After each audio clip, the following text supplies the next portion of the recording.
Chapter 101. On the stage, Lockhart and Snape turned to each other and bowed.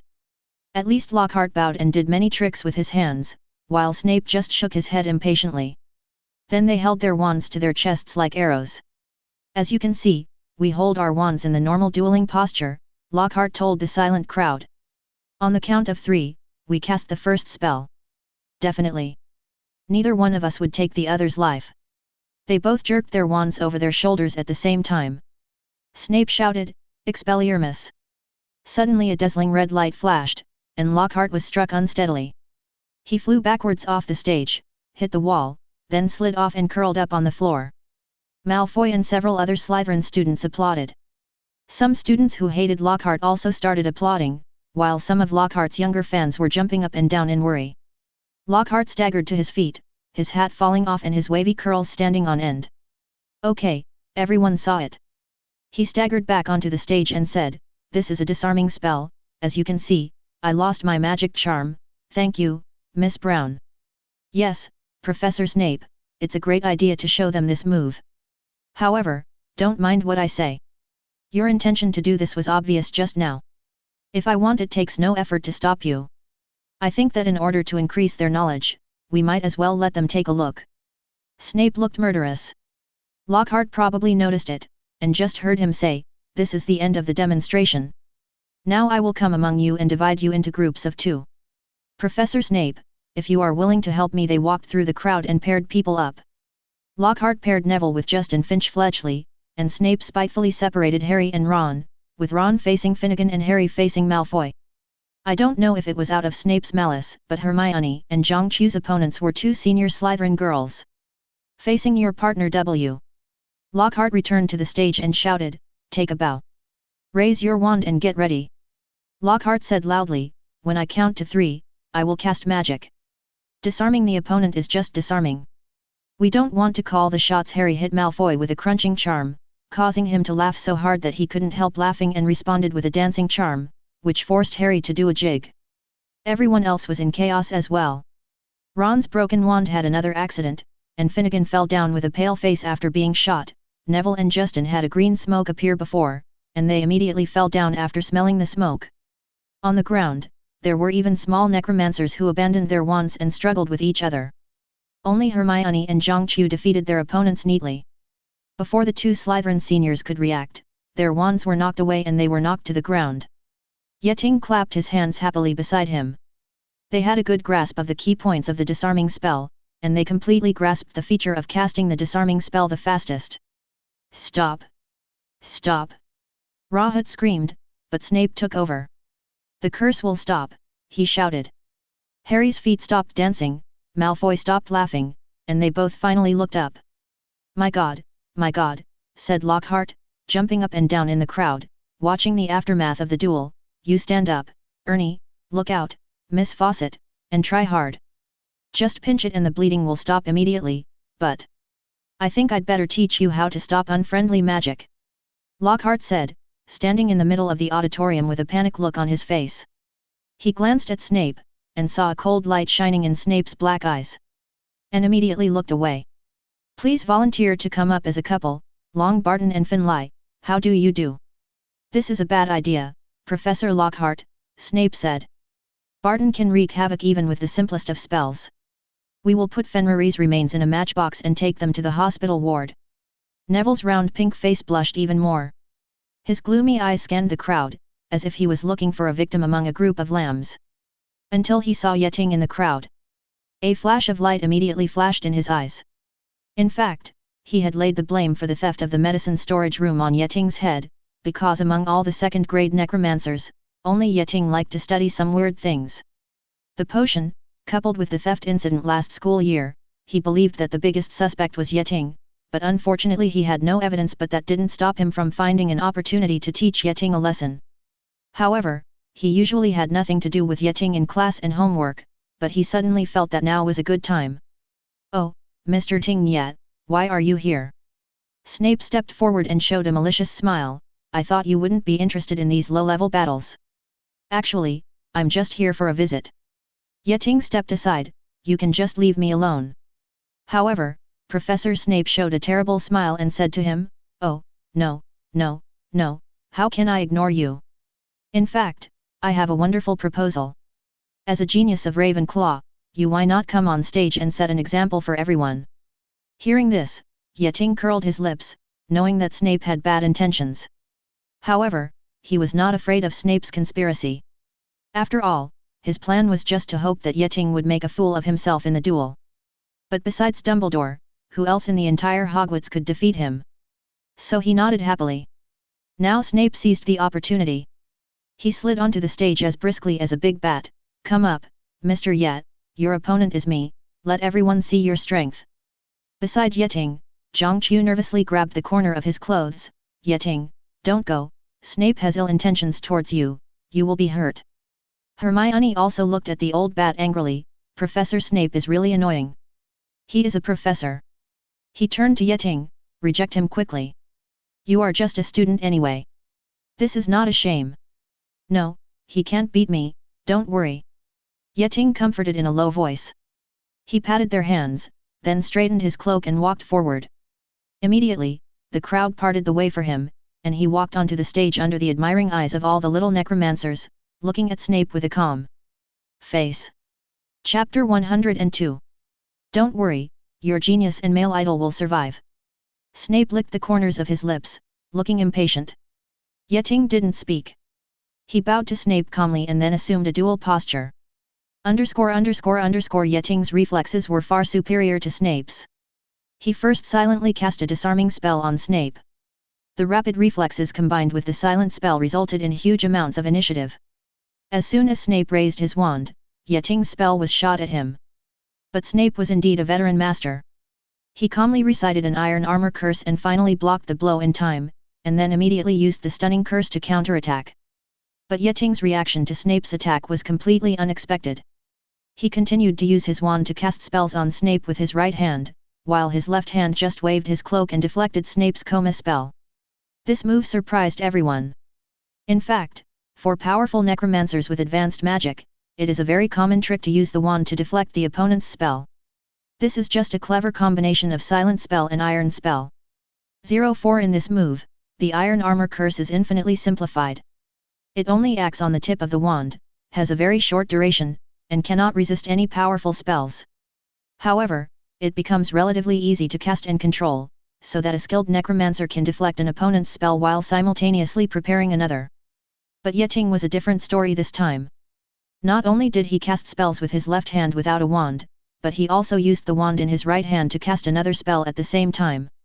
In fact, Yeting felt a little strange that he could do this, because when he just waved his cloak, he felt that another force strengthened the armor spell, which made him feel that this spell could only block the stun spell and disarm it.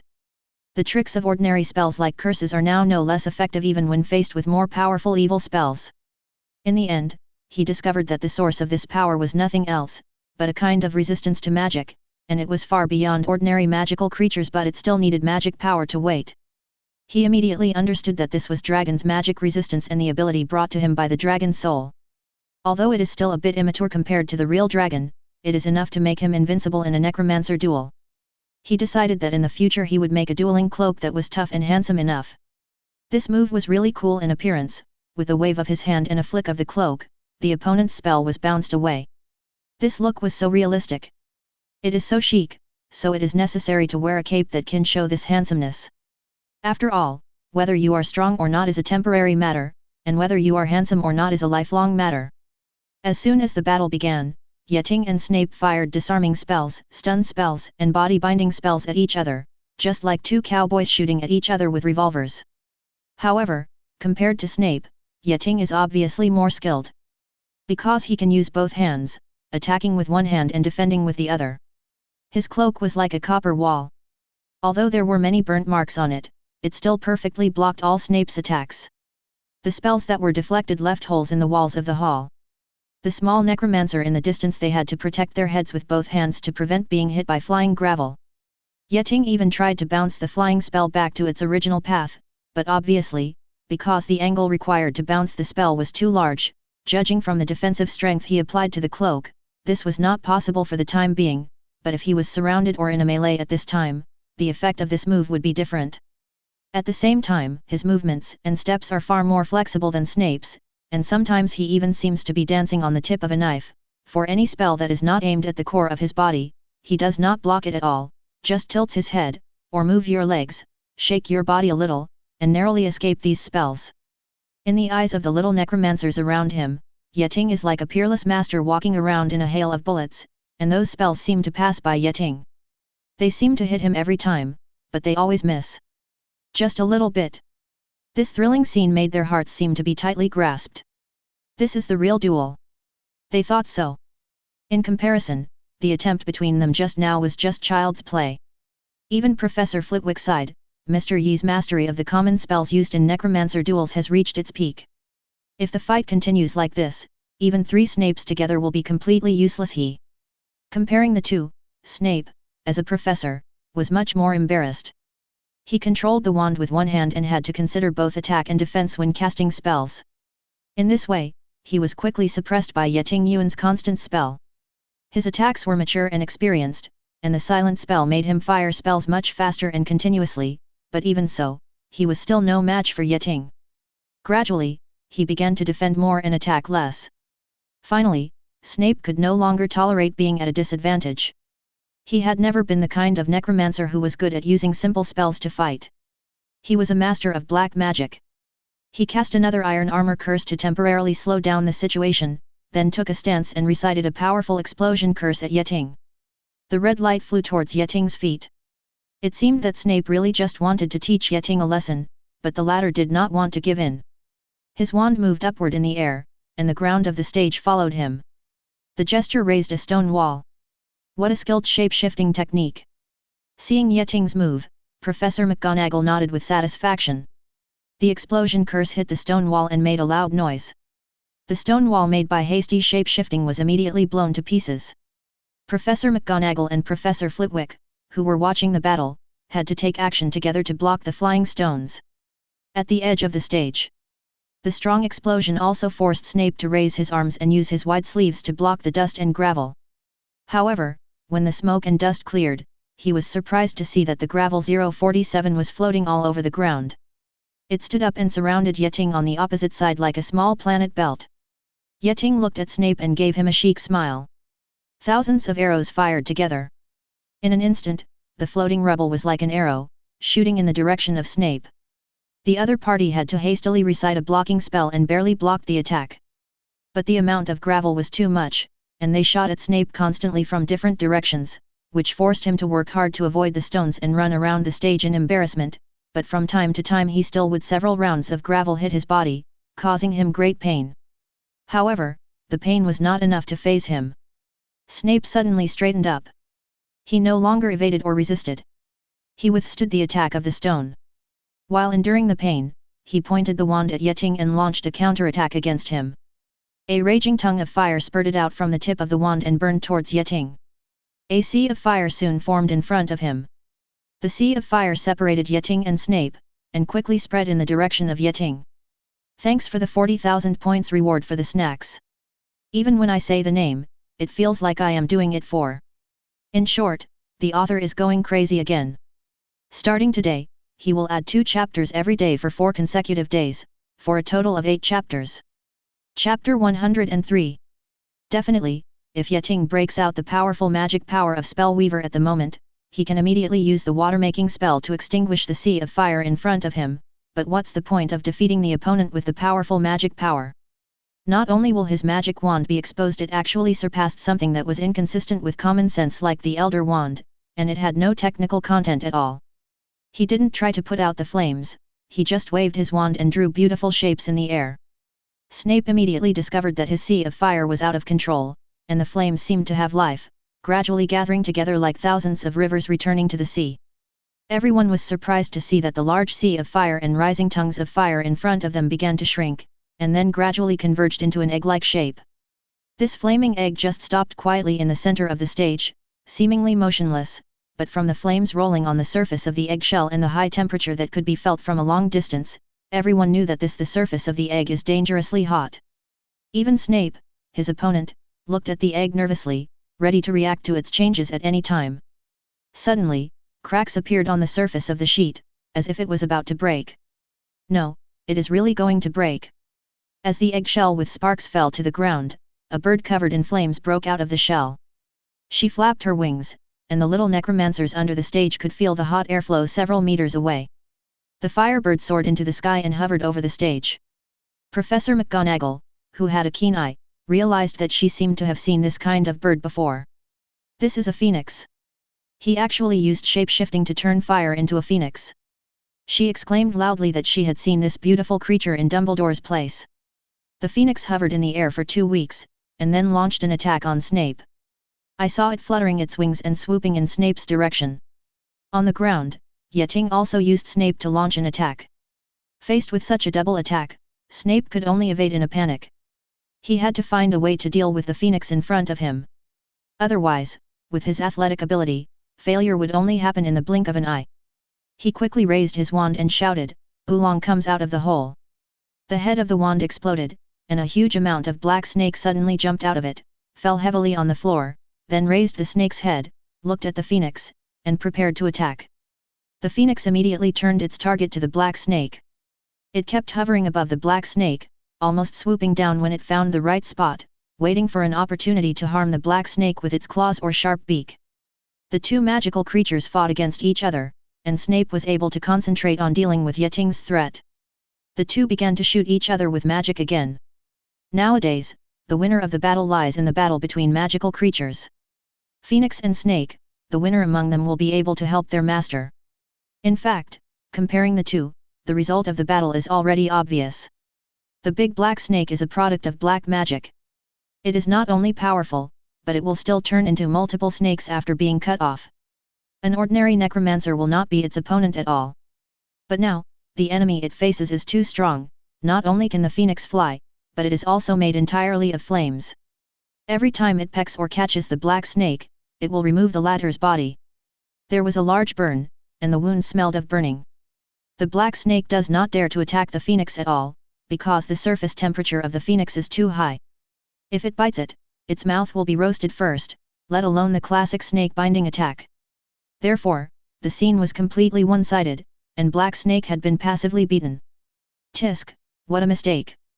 Snape had been distractedly paying attention to the battle here, and at the moment he could only grit his teeth unwillingly. It's not that he doesn't want to use magic to support Black Snake, but whenever he wants to take action, Yeting will speed up the attack rhythm in time, leaving him overwhelmed. Looking at his opponent's calm look, Snape must have discovered that he was just trying to hold him back and wait for the outcome. Under the constant attack, the black snake has been scarred, with blackened and carbonized wounds everywhere on its body, but it still retains a certain amount of combat effectiveness. Phoenix obviously didn't want to delay it any longer. After adding a wound to the opponent's back again, it changed its attack mode and hit the black snake with its body regardless. At the moment, the black snake no longer had the ability to dodge the frontal impact of the phoenix. The next moment, it seemed as if it had been hit by an incendiary bomb, with a ball of fire exploding all over its body. In the constant struggle, the flames finally swallowed up the black snake. Immediately afterwards, the flame shrank again, and finally turned back into the form of a phoenix. The victory was decided by points, and the phoenix finally defeated the black snake. Most of the little necromancers around cheered, especially the Gryffindors. They had been unhappy with Snape for a long time, and now they were overjoyed to see him being defeated at the hands of a second-year necromancer. The phoenix chirped and flew to Yeting's side, seemingly ready to attack Snape at any moment. Snape immediately felt like he was facing an enemy. He flicked his wand and shot a splitting spell at Yeting, then raised his wand and muttered something. He could tell at a glance what big move was brewing. Yeting knew that this was Snape's final blow. He had to interrupt Snape before he made his move, otherwise he didn't know what Snape could do. There is some weird black magic that even he can't deal with. So he made a move with his left hand, and the phoenix immediately rushed up, swallowed the splitting spell in one gulp, and then flew to a high place, only to be blown to pieces by the splitting spell. Yeting took advantage of this opportunity and shot a disarming spell at Snape. Snape, who was brewing black magic, was hit by the disarming curse, and his wand, Zhao's, was immediately knocked away, but his black magic did not stop. Due to the interference of the disarming curse, the magic was completely out of control. Huge amounts of explosions immediately occurred where he stood, and Snape himself was knocked unconscious by the explosion. Many little snakes flew out from the explosion, and it was like a rain of snakes fell around the stage. The little necromancers ran away in panic. Most of the little snakes didn't fly too far, but one of them just happened to fly near Justin Finch-Fletchley, scaring him so much that he backed away repeatedly. "Let me do it," shouted Lockhart. He raised his wand and waved it threateningly at the snake. Suddenly, there was a loud bang. Not only did the snake not disappear, but it jumped up to a height of more than 10 feet before falling heavily back to the floor. It was furious, hissing and swimming straight towards Justin Finch-Fletchley. Then, it raised its head, exposed its fangs, and assumed an offensive posture. Chapter 104. Harry didn't understand why he did this. He didn't even realize he decided to do this. All he knew was that his legs moved forward automatically, as if they were on casters. Then he stupidly shouted to the snake, "Let him go." Then something magical happened. It was incredible. The snake slumped to the floor, as supple as a bunch of thick, black watering hoses. He looked up at Justin and grinned. He expected to see a look of relief, confusion, or gratitude on Justin's face, never one of anger and horror. "What do you think you are playing?" he shouted, and before Harry could speak, Justin turned around and rushed out of the auditorium. Yeting stepped forward and waved his magic wand at the snake on the ground. The snake produced by black magic turned into black smoke and disappeared. Then, he looked at Harry and shook his head at the latter. "So you are still a snake whisperer." 117. After that he walked away. He knew that the famous savior would face countless doubts next. Harry was vaguely aware that the crowd around him was whispering ominously.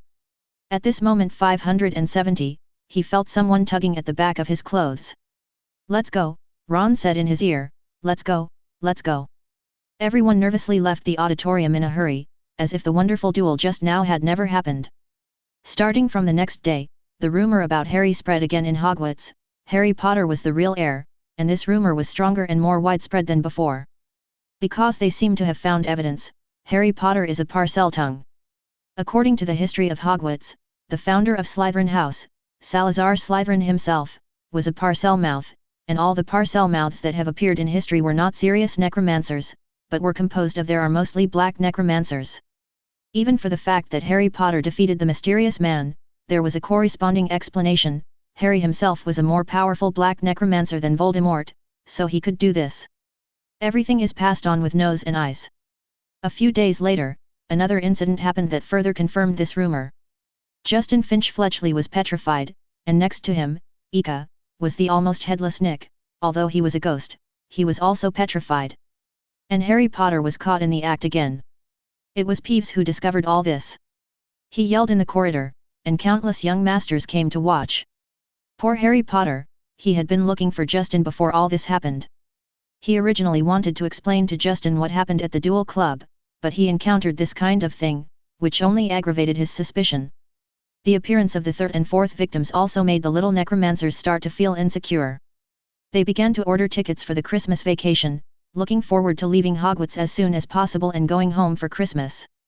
Nowadays, Harry Potter is almost shunned by those Muggle or half-blood necromancers at Hogwarts, as if he will sprout fangs at any time and spit out venom. Others point at him and whisper. Grumbling discussions. However, Fred and George thought it was all fun. They specially ran in front of Harry in the corridor, walking with their heads high and shouting, "Make way for the heir of Slytherin, the most evil necromancer is coming." Sometimes Fred would ask Harry loudly who he planned to attack next, or George would see Harry and pretend to block his attack with a garlic head. Even Peeves joined in on the joke. He would fly over Harry's head and sing in front of everyone, "Lest there be chaos in the world, oh, Potter, you nuisance, look at the good things you've done, you killed the student, and you thought it was funny." All this made Harry tireless. He couldn't wait to use Polyjuice Potion to extract evidence from Malfoy during the Christmas holidays and get rid of suspicion. Yeting, on the other hand, locked himself in the room of requirement again and forged his own sword like a blacksmith. For this reason, he has cancelled the black magic defense classes for several consecutive years. Finally, after much anticipation, the Christmas holiday has arrived.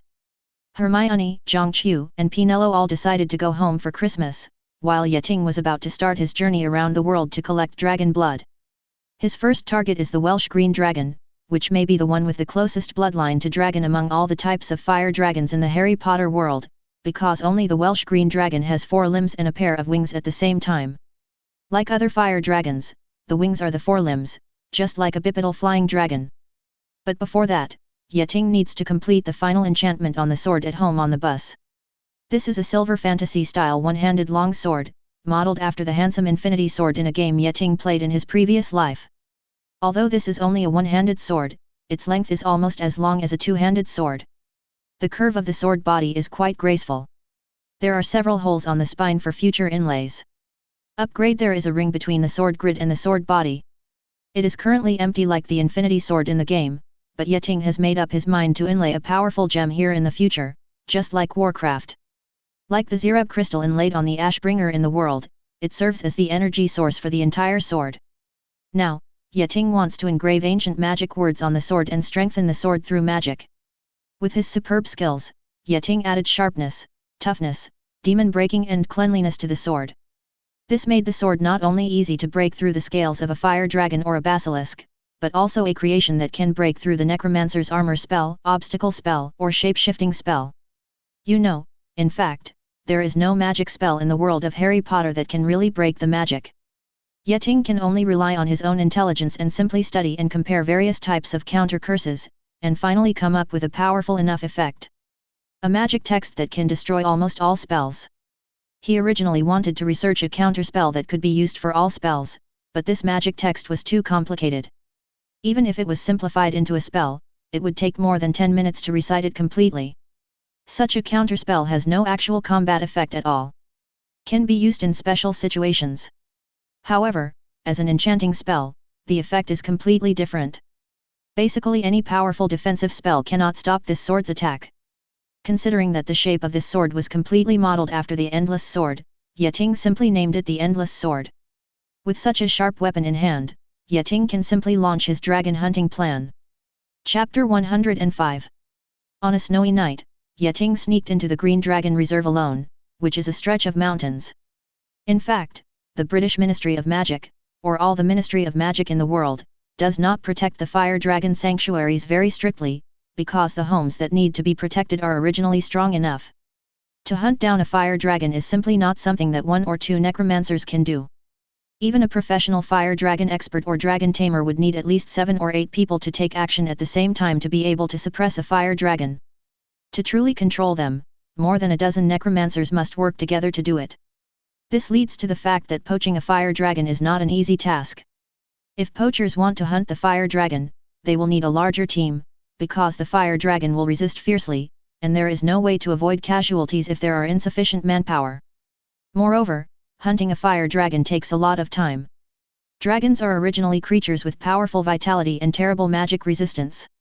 Even if you use black magic to kill a fire dragon, you still need to fight with it for a long time and cause fatal damage to it many times. It is possible that the purpose can be achieved. But such a battle will produce a lot of noise, which can be seen from miles away. Moreover, the fire dragon is huge, which means that it is not easy to completely take away the loot. In other words, when the staff of the fire dragon sanctuary are defending the fire dragon sanctuary, they do not need to conduct careful and thorough patrols at all. They can detect the movement of poachers and fire dragons fighting from a long distance away, and they only need to notify them in time. Auras are enough to guard against poachers. However, who would have thought that there would be such a weirdo as Yeting? Not only does he work alone, but he also has superb magic skills and plugins such as Spellweaver and weapons such as Infinity Sword, which allows him to hunt down a fire dragon alone. Moreover, he also possesses the Traceless Extension spell skill beyond any other necromancer, and can carry away the body of a fire dragon with only a school bag. For the staff of the Fire Dragon Sanctuary and the Fire Dragon experts, Yeting was completely unpredictable. After Yeting sneaked into the protected area, he gave himself a magic spell and then patrolled in the air on a broomstick. His target is a single adult Welsh green dragon. In fact, it is quite simple to find such a suitable target, because except for the celestial fireball dragon, most fire dragons will not tolerate sharing territory with other similar species. Soon, he discovered a cave that might be home to a fire dragon. Because the temperature at the entrance of the cave was obviously higher than the normal level, dragons may inadvertently spit out flames even when they are asleep. The cave was very shallow. After entering the cave, Yeting saw the sleeping Welsh green dragon at a glance. It is about 6 meters long, its body is green, its upper and lower jaws are very thin, its scales are relatively smooth, and there are not many thorns. After discovering a suitable target, Yeting immediately decided to take action, but first he arranged it at the entrance of the cave. He took out a bell from his bag and hung it on a tree outside the cave entrance. This is the silent bell, a magic prop made by Yeting after Dumbledore's Deluminator. When turned on, it can absorb the surrounding sounds and can also release all the absorbed sounds. Through the soundless bell, Yeting can effectively prevent the necromancer in the reserve from being discovered by the necromancer in the reserve due to too much noise when slaying the dragon. In addition, he also used magic spells to summon a black mist to block the light. Fully prepared, Yeting finally started the first transaction of this global trip. In fact, the steps are very simple. First, use shapeshifting to create iron chains to restrain the sleeping dragon, and then chop off its neck with a sword. The real point is how to ensure that the dragon is sleeping and that the sword is sharp enough. The latter is the most important, because not everyone can have an infinity sword. Even master alchemists like Dumbledore or Nicholas Flamel could not make such a powerful weapon without Yeting's ability. In fact, the process of slaying the dragon went very smoothly. The Welsh green dragon's head was chopped off with a clean knife in his sleep. The strong vitality only made the green dragon's body instinctively carry out a meaningless struggle, but with the triple insurance of iron chains, black mist, and soundless bells, the green dragon was finally killed quietly. However, when the green dragon in front of him was completely dead, Yabao suddenly saw some strange white light on the dragon's body. White light constantly emerged from the dragon's body. Yeting could vaguely see that the shape of the white light was what the Welsh dragon looked like when he was alive, but it was translucent and had its eyes closed. 0, please give me flowers. Could this be the soul of this dragon? If you say so, next. Seeing this strange light group, Yeting made a bold guess. Suddenly, this white light moved. Yeting's body seemed to have a huge suction force, constantly sucking the white light in the direction of Yeting, and then submerged into his body. But because the light group was too huge, this absorption lasted for a long time. During the whole process, Yeting himself could not move, but he was so happy that he sucked all the light groups that entered his body towards his brain. At the moment, he could feel that his magic power and spiritual power were constantly growing. More importantly, he felt that his soul was sublimating, it was ascending towards a soul that is more noble than dragons. Yeting finally confirmed that the mental test when he transformed into a dragon for the first time really changed his soul. Now he is a dragonborn and can continue to become stronger by killing dragons and absorbing dragon souls.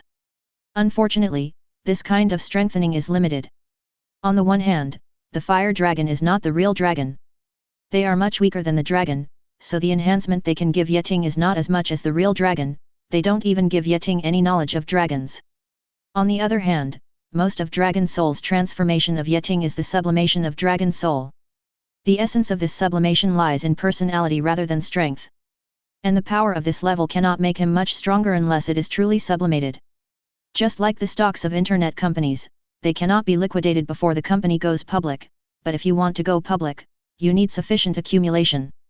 This also gave Yeting another strengthening direction, which was different from the direction of accumulating magical knowledge, which was to continuously absorb dragon souls so that he could sublimate his soul. According to his understanding, such sublimation can allow him to have a soul like a demigod. Going one step further, he can also reach the level of guardian dragon, which is above the demigod but below the level of a true god. He can even become a real Alduin dragon god. But with the soul of the fire dragon's level, it would probably not be enough to kill all the fire dragons in the entire Harry Potter world. Chapter 106. Yeting quickly broke down the unlucky Welsh green dragon into materials, collected them, and then used magic to remove the traces. Then, he began to look for the next victim, preparing to further experience the feeling of absorbing the dragon's soul. Unfortunately, reality disappointed him. The improvement given by the dragon soul of the second green dragon was less than 1/10 of that of the first one. This disappointed Yeting. He didn't know whether this effect attenuation was only for the fire dragon, or whether it was the same for the dragon's dragon soul. But this could not stop Yeting's journey. Early the next morning, he left the Welsh Green Dragon Sanctuary and came to the Hebridean Islands in Scotland, where there lived a Hebridean Islands black dragon. Compared to the Welsh Green Dragon, they are quite aggressive, so each requires a territory of 100 square miles. For centuries, the MacFasty clan living on the Hebridean Islands has maintained the tradition of caring for the black dragons of the Hebridean Islands. The 760 was still dispatched at night. This time, Yeting was surprised to find that the dragon soul of the Hebridean Islands Black Dragon could actually strengthen him on par with the Welsh Green Dragon he absorbed for the first time. This made Yeting understand, the dragon souls of the same kind of dragon would duplicate his strengthening, so the effect was limited. He had to absorb different kinds of dragons to effectively strengthen. In the following days, Yeting spent the whole day on the road. During the day Oriana drove the bus between different countries, and at night he sneaked into the Fire Dragon Reserve to hunt for fire dragons, from the Catalonian Fireball to the Portuguese Longrosaurus, from the Norwegian Ridgeback to the Swedish Brachiosaurus, from the Hungarian Horntail to the Romanian Longhorned Dragon, and then to the Ukrainian Iron Belly. Yeting drove his car almost all over Europe. All over. Then he went all the way from Eastern Europe across the Ural Mountains and Siberia to Asia, then crossed the Pacific to Australia, flew from Australia to North America, then flew from North America to South America, and crossed the Atlantic to Africa, including the Chinese Fireball Dragon, Australian Opaleye. Dragons all over the world, including the Peruvian Venom-Tooth Dragon, have also become the dead souls under his sword. Finally, he travelled north from Egypt, crossed the Mediterranean, and returned to England. After he flew all the way to Hogsmeade, the Christmas vacation had just come to an end. Along the way, he travelled to nearly 20 major fire dragon reserves around the world and collected the blood of basically all types of fire dragons, plus 7 small varieties of longhorned water snakes. In his storage room, the body materials of the fire dragon alone filled dozens of storage boxes with traceless extension spells cast on them. In addition, the dragon souls of so many kinds of fire dragons also strengthened him quite obviously. Now, he feels that his mental power and magic power are several times stronger than before he set off, which is enough to rival Dumbledore and the Dark Lord.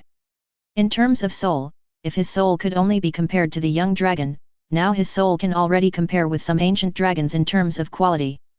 Definitely, he didn't forget to prepare Christmas gifts when he came back this time. His robot girl assistant Oriana, while helping him drive, took the time to prepare this for him, that is gloves. As one of the gains from this journey, Yeting had too many dragon skins in stock. Oriana made a set of colorful dragon skin gloves using various dragon skins. The red ones were from the Celestial Fireball Dragon, the brass ones. The color one is the Peruvian Venom-Tooth Dragon, the green one is the Welsh Green Dragon, the dark green one is the Romanian Longhorned Dragon. Such a set of gifts can be considered exquisite and special. In addition, the gifts Yeting gave to the 3 girls were quite special. They were 3 amulets made from the horns of the longhorned water snake and the gems on their foreheads. This amulet can protect the wearer from black magic attacks. It is definitely also including attacks by certain dark creatures. This is entirely aimed at the basilisk wandering in Hogwarts. Definitely, no matter how powerful the amulet is, it cannot resist damage infinitely, so Yeting also added a sensing magic text to the amulet.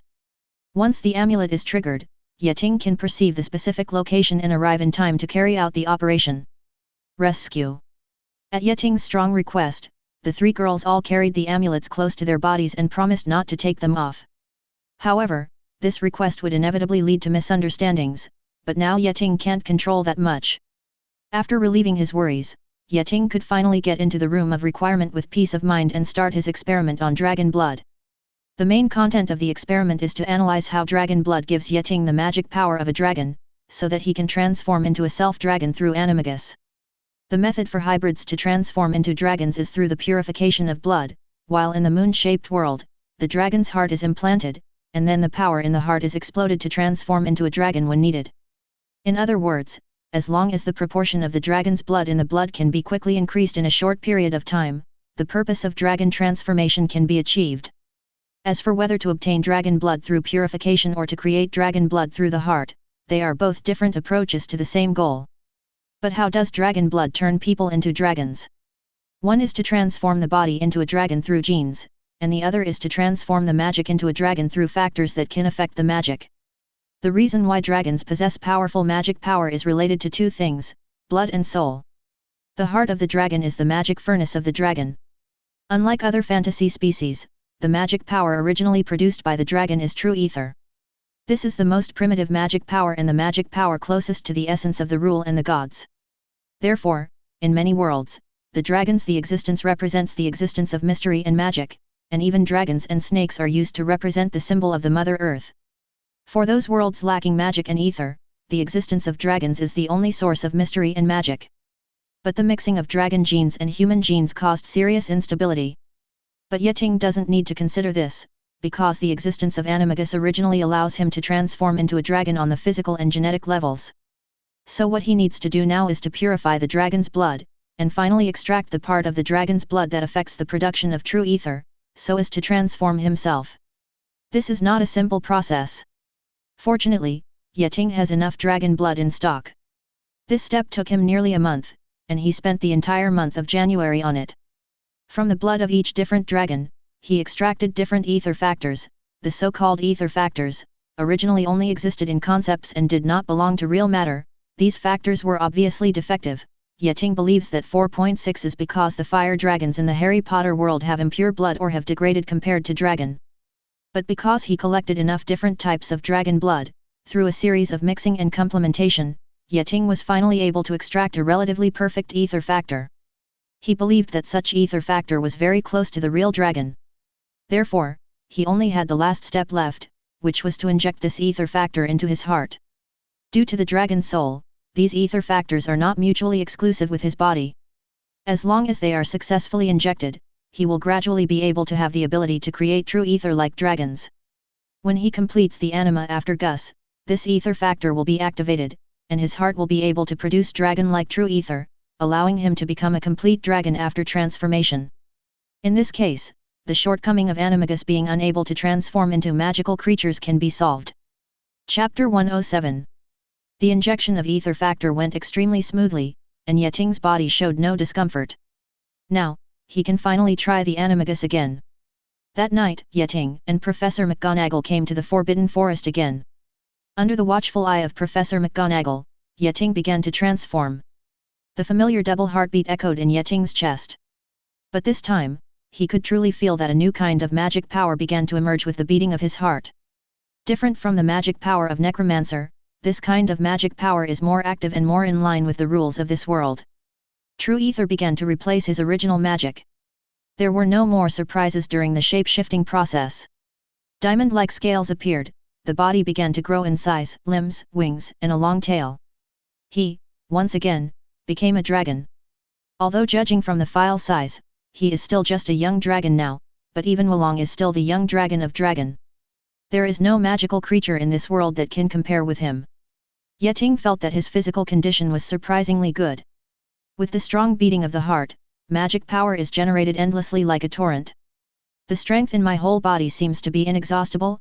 Instinctively, Yeting suddenly raised his head and let out an earth-shaking dragon roar.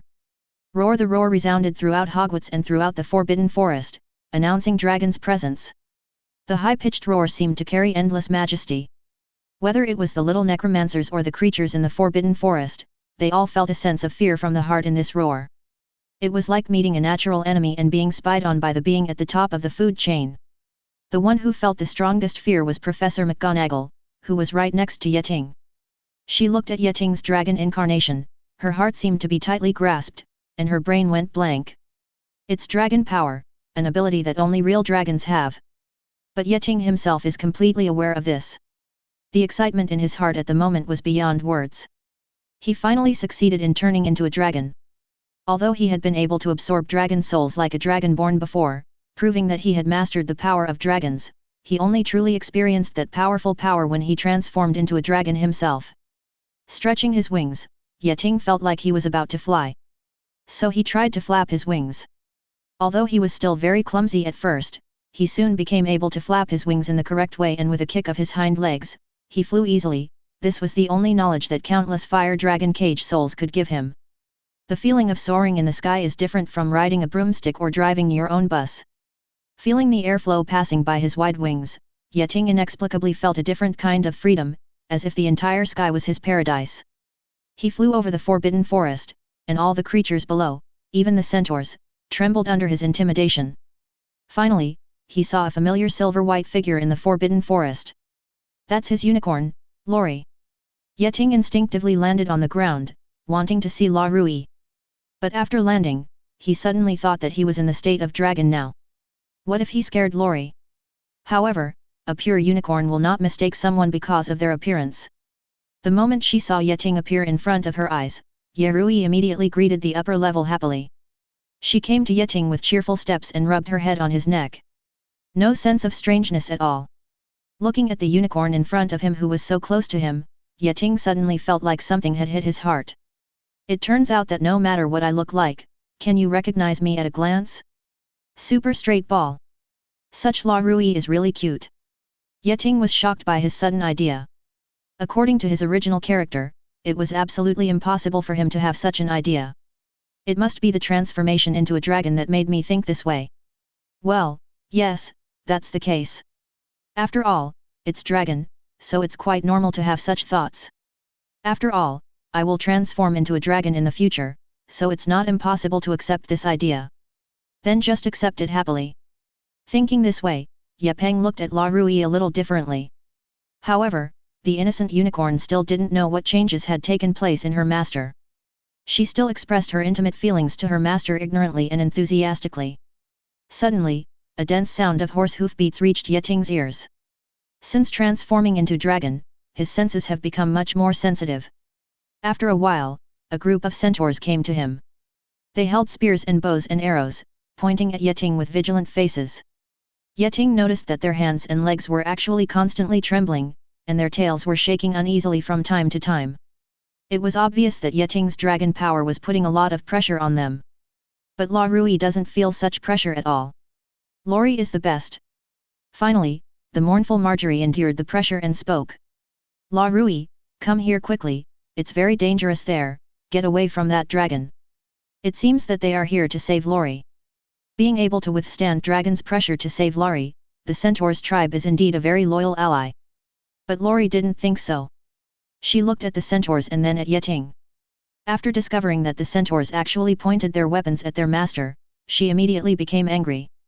So, she stood in front of Yeting, lowered her head, pointed her horn at the centaurs, bent her limbs slightly, and constantly dug the soil with her front hooves, as if she was about to charge. This time, the centaurs were confused. They were obviously here to save Lori, but they were regarded as enemies by her. It was simply inexplicable. Seeing the flood rushing into the Dragon King temple, Yeting finally spoke. Speaking in the dragon state, this was Yeting's first attempt to speak. Don't you see who I am? He spoke in centaur. The enunciation is clear and the voice is loud and majestic. Well, there's nothing wrong with it. Yeting confirmed that he was indeed able to speak in his dragon state, instead of simply roaring, which made Yeting quite satisfied. But the centaurs were stunned by this strange scene. The fire dragon actually spoke, forgive them for being ignorant and not knowing the difference between a fire dragon and an electric dragon. However, through the closeness between Lori and the dragon and what she just said, Marjorie immediately thought of something. He asked tentatively, are you that powerful little pony? That's right, this is my animagus. Yeting nodded the dragon's head, thank you for taking care of my Lori. It's really you. Margaret asked his tribesmen to put down their weapons with some embarrassment. Sorry, I misunderstood. Who would have thought that you could actually transform Agmanes into a dragon? It doesn't matter. I can transform into a dragon. I feel a little nervous myself. After discovering that it was a false alarm, the centaurs soon left. However, now they look at Yeting with awe in their eyes. As a necromancer who can transform into a dragon, no one will underestimate his power. Chapter 108. At the moment, Yeting had to say goodbye to Lori and fly back to Professor McGonagall. At the moment, Professor McGonagall had recovered and could barely maintain a normal state when he saw Yeting again. She watched Yeting transform back into a human form in front of her eyes, still not believing what just happened. He actually became the first animagus in history to successfully transform into a magical creature, which is enough to go down in history. How did you do it? Professor McGonagall asked impatiently, what method did you use to overcome this difficulty? It's magic, Professor McGonagall, Yeting explained. The reason why animagus can transform into ordinary animals but not magical creatures is that ordinary creatures originally have no magic power, but magical creatures are born with they have magic power, and their magic power conflicts with the magic power of the necromancer. This is the key to not being able to transform into magical creatures. And the reason why I succeeded is because I found a way to convert my own magic power into the magic power of magical creatures when I transformed. I found the magic factor in the dragon's blood that produces magic power from dragons, and then injected this magic factor into my body. Once I 490 transform into a dragon, the dragon's body can activate this magic factor. Through this, I can successfully generate the magic power of the dragon after the transformation. So that's it, Professor McGonagall suddenly realized. Since ancient times, countless necromancers have not found a solution, Professor McGonagall said to Yeting in a trembling tone, you are actually able to do this. I bet that you will get the Medal of the Merlin Order again. I'm so proud of you. After Yeting transformed into a dragon, he caused too much real noise. At first, the professors thought that a wild dragon had invaded Hogwarts, which made them prepare for it. But when they discovered that the culprit of all this was Yeting, all the professors, even Snape, had to look at Yeting with admiration. This is indeed an unprecedented achievement and a major breakthrough in the history of shape-shifting. The professors no longer treat Yeting as a student. In their eyes, Yeting is now a scholar whose knowledge is equal to theirs and can communicate with each other. This made Yeting's studies at Hogwarts even easier. He can choose to attend any class at will, or not. The professors left him completely alone. Some professors would even kindly pull Yeting to discuss some advanced academic topics after finishing their lectures. Some curious little necromancers will come up and eavesdrop. But they were surprised to find out. They knew every word mentioned between Yeting and the professor, but when combined, they had no idea what was going on. This made all the little necromancers dumbfounded. They quickly recognized the reality. The gap between the geniuses of Ravenclaw and them was constantly widening. I think in the eyes of the professor, he is no longer in the same class as us. Hermione complained to his roommate, Lisa Dupin. The charms class had just ended, and Professor Flitwick was excitedly discussing the use of the movement charm with Yeting. Yeah, I think so, Lisa Dupin agreed. The professors already see him as one of their own. You know, I have been trying to catch up with him. Hermione sighed, looking at Yeting with a somewhat complicated look, but now I think I'd better give up this idea. At least you and him are good friends. Lisa Dupin was a little envious. No matter what problem you encounter, he can help you solve it. Yes, I'm glad about this too. Hermione looked at Yeting, who was in the middle of a heated discussion, and gave him a big smile behind her back. Time flies and it's Valentine's Day again. The heir of Slytherin has not taken action for a long time. Some people even believe that the Chamber of Secrets has been closed and the danger has stopped. Many young necromancers hold this view. Teachers and students who have been suspicious for a long time have calmed down a little and started to enjoy the fun of campus life. Definitely, there are some people who hold the opposite attitude, and Hufflepuff Cerny is one of them. He still believes that Harry is the culprit and accidentally exposed the fox's tail in the dueling club. Peeves doesn't help either, he keeps popping up in crowded corridors, belting out "Oh, Potter, UBD." And now completes it with a set dance routine. Harry and Ron's action during the Christmas holidays failed. After they used Polyjuice Potion to transform into Crabbe and Goyle, they conducted a series of insinuations around Draco Malfoy, but unfortunately, according to Malfoy, it seems that he is not the heir, and he knows nothing about the identity of the heir, but he has some yearning for the heir. This definitely does not rule out the fact that Malfoy is cunning, even to 2 followers, but it is better to believe that Harry himself is the heir of Slytherin than to believe this. Gilderoy Lockhart seemed to think that he had stopped these attacks, and he also expressed his intention to boost the morale of the students on Valentine's Day. At breakfast on February 14th, everyone knew what Lockhart was doing to boost morale. When the little necromancers entered the auditorium, they thought they had entered the wrong door. The 4 walls were covered with large, dazzling pink flowers. To make matters worse, there were lots of heart-shaped confetti falling down from the light blue ceiling. Lockhart, wearing a bright pink robe that matched the decorations, waved for silence.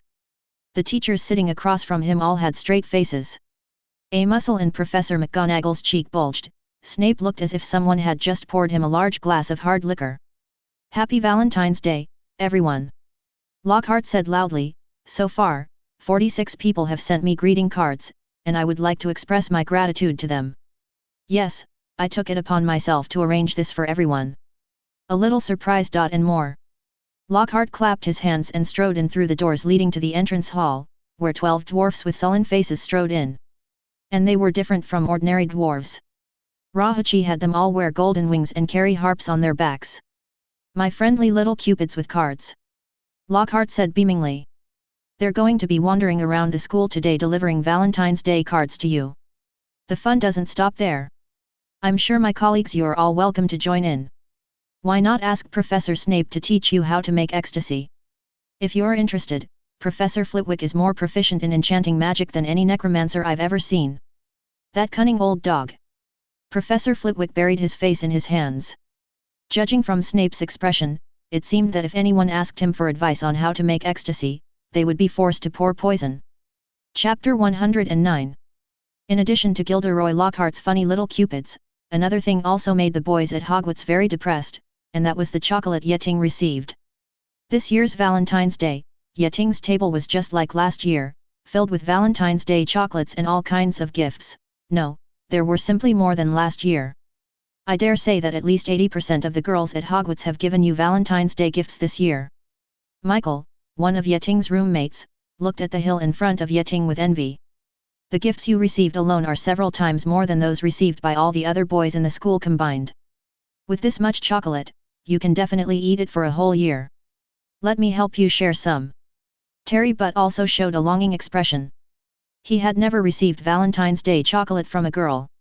Please do it, Yeting shook his head indifferently, as long as you are not afraid of taking some love potion. I bet that the important gifts are definitely not here. Anthony looked at Yeting and said with certainty, Miss Know-it-all's gift is definitely not in here, and the same is true for third-year senior Chu Zhang, A&D.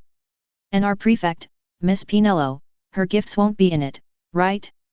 Ting, what did they give you? This is none of your business. Yeting said angrily, if you want to eat it quickly. I'm sure there is no love potion in this Ferrero. In fact, Yeting and his 3 female friends have already given each other gifts in private. Definitely, he didn't forget about Oriana and Fiju. The former got a pair of earrings. She can enlarge and reduce herself through the earrings, and no longer has to rely on Yeting's enlargement and reduction spells, so that she can move freely, and Fiju got a small bottle of catnip extract, but Yeting firmly limited her daily dosage to prevent Fiju from becoming a drunkard at a young age. Even La Rui got a gift. Yeting prepared a set of horseshoes for her, with 4 horseshoes enchanted with swiftness, lightness, floating on water and heavy attack respectively, which can interact with each other. La Rui had a great time. Valentine's Day gift actually given to. It's really a zombie. Is it really because of the influence of the dragon soul? Unfortunately, the happy time was short-lived. Just when everyone thought the peaceful days would continue, attacks occurred again. It was a sunny morning, and Yeting was preparing for the Quidditch match against Hufflepuff. In fact, due to the attack, the Quidditch match had been postponed since the attack on Colin Creevey. After a while. Now, the incident has calmed down a little, and there is another good news, the mandrake in the greenhouse is about to mature, the resurrection potion to remove petrification will be released soon, and as long as the victims return to normal, the attackers can be identified. Who is it? The events of the Chamber of Secrets and the Slytherin heir will be over. Currently, the college wants to cheer up the mood of the little necromancers through Quidditch games. This decision was immediate. At least in the past few days, Harry's life has become much more normal. No one is discussing whether he is the heir of Slytherin, and no one is avoiding him like a snake or a scorpion. Everyone began to discuss Quidditch, guessing how many points the Ravenclaw genius could score on Hufflepuff this time. However, just before the team entered the stadium, Yeting suddenly felt alarmed, and a special message came to his mind. The amulet he made was activated, and 2 consecutive amulets were activated at the same time. How is this going? Zhang Chu is the seeker of the Ravenclaw team, and he is preparing for the game with him, so it is Hermione and Pinelo who are in trouble. He turned his head and looked in the direction of Hogwarts, and roughly estimated the location, which was the library. Hermione had mentioned to him in the morning that she wanted to find some information in the library and would come to watch his game later. It seems that he encountered a basilisk after being alone in the library. Except for this, Yeting couldn't think of anyone who would attack Hermione, and also activated the amulet. However, who knew Pinelo was also with her? He suddenly remembered that after breakfast today, they had chatted with the gamekeeper Hagrid for a while, and Hagrid complained in front of them that all the roosters he raised had been killed by someone. Yeting has always known that the monster in the secret room is a basilisk, but he lacks clear evidence, so he has never told others about his guess. The crow of a rooster is fatal to a basilisk, so the heir of Slytherin will kill Hagrid's rooster, which also happened in the original book. But because Yeting knew the answer early, he became less sensitive to the evidence, but the smart Hermione was different. Thanks to Yeting's analysis of the Chamber of Secrets after the first attack, they have a better understanding of Slytherin's heir in the Chamber of Secrets than in the original work. Coupled with the reminder of the death of the rooster, a smart Hermione will definitely immediately she just thought of something. She must have gone to the library just to confirm her guess. It is not surprising that Penelope can come to the same conclusion. She is also a top student originally. Although she is not as good as Hermione, Penelope is older and has accumulated enough knowledge. These two girls unexpectedly thought of the answer in unison, and now Yeting didn't know whether to praise them or blame them for not being careful enough. 0. Please give me flowers. However, the top priority was to rush to the scene.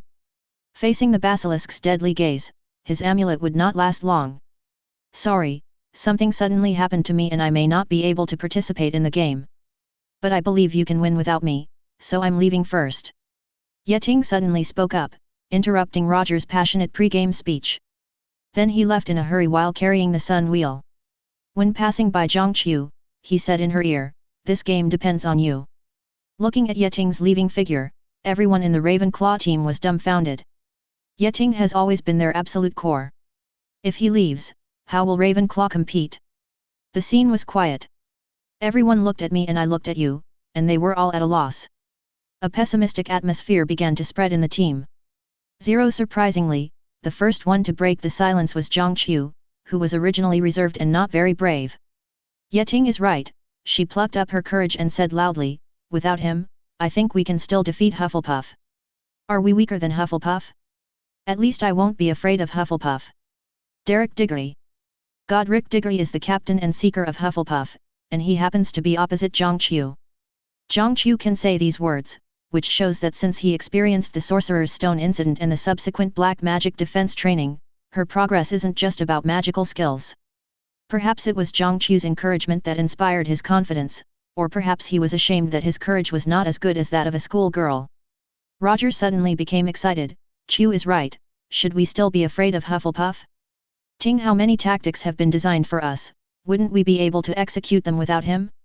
We are smart Ravenclaws, Ting has paid so much for us, and now that he is gone, we cannot let his previous efforts go in vain. Zhangqiu's encouragement and Roger's speech had an immediate effect, and the atmosphere suddenly became heated. Everyone began to seriously discuss tactics and vowed not to give up until Hufflepuff was defeated. At this time, Yeting was also riding a sun wheel, rushing towards Hogwarts Castle at high speed. Thank you for your continued support. Now this book is finally recommended. As a new author, I have achieved such results in my first book. Without your continued encouragement, I would not have been able to do it. Therefore, I, the author, will definitely live up to your expectations and continue to write good stories. Thank you all again. Chapter 110. Yeting has never hated Hogwarts' anti-apparition spell as much as he does now. Now, he was riding a sun wheel and sprinting towards the library of Hogwarts Castle. The speed was already terrifying, but he still didn't think it was fast enough. Now Hermione and Penelope are attacked at the same time. Yeting doesn't know how long the amulet he made can resist the basilisk's deadly sight, but now he must seize every second, because it represents the lives of Hermione and Penelope.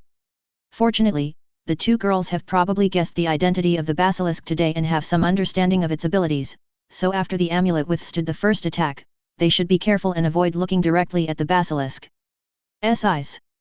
In this case, they can at least ensure that they will not be killed by the sight of the basilisk. In addition to direct death, whether they were petrified, bitten by 393, or poisoned, Yeting had the ability to restore them to health. While flying, Yeting prayed in his heart like this to comfort himself. Finally, he came to the sky above Hogwarts Castle. After choosing a window hole closest to the library, Yeting jumped straight in.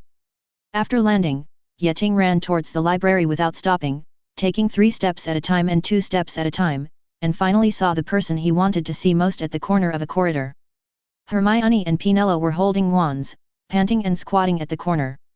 Hermione also stretched her hand out of the corner, holding a small mirror in her hand, with the mirror facing slightly downward, and was using the reflection to check the movement in the corridor. This method avoids looking directly at the basilisk and at the same time can check the situation. It is really clever and worthy of my little Hermione. Yeting gave her a thumbs up in his heart. The sound of Yeting's footsteps as he arrived really startled them. They thought it was the monster's accomplice. Perhaps even the heir of Slytherin himself. And took a shortcut to chase him. Come, despair, almost swallowing them up.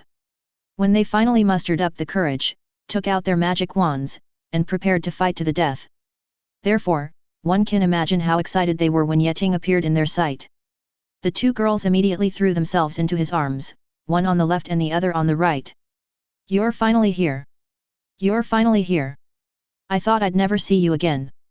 Penelope cried excitedly, and she hugged Yejian's arm with extra strength.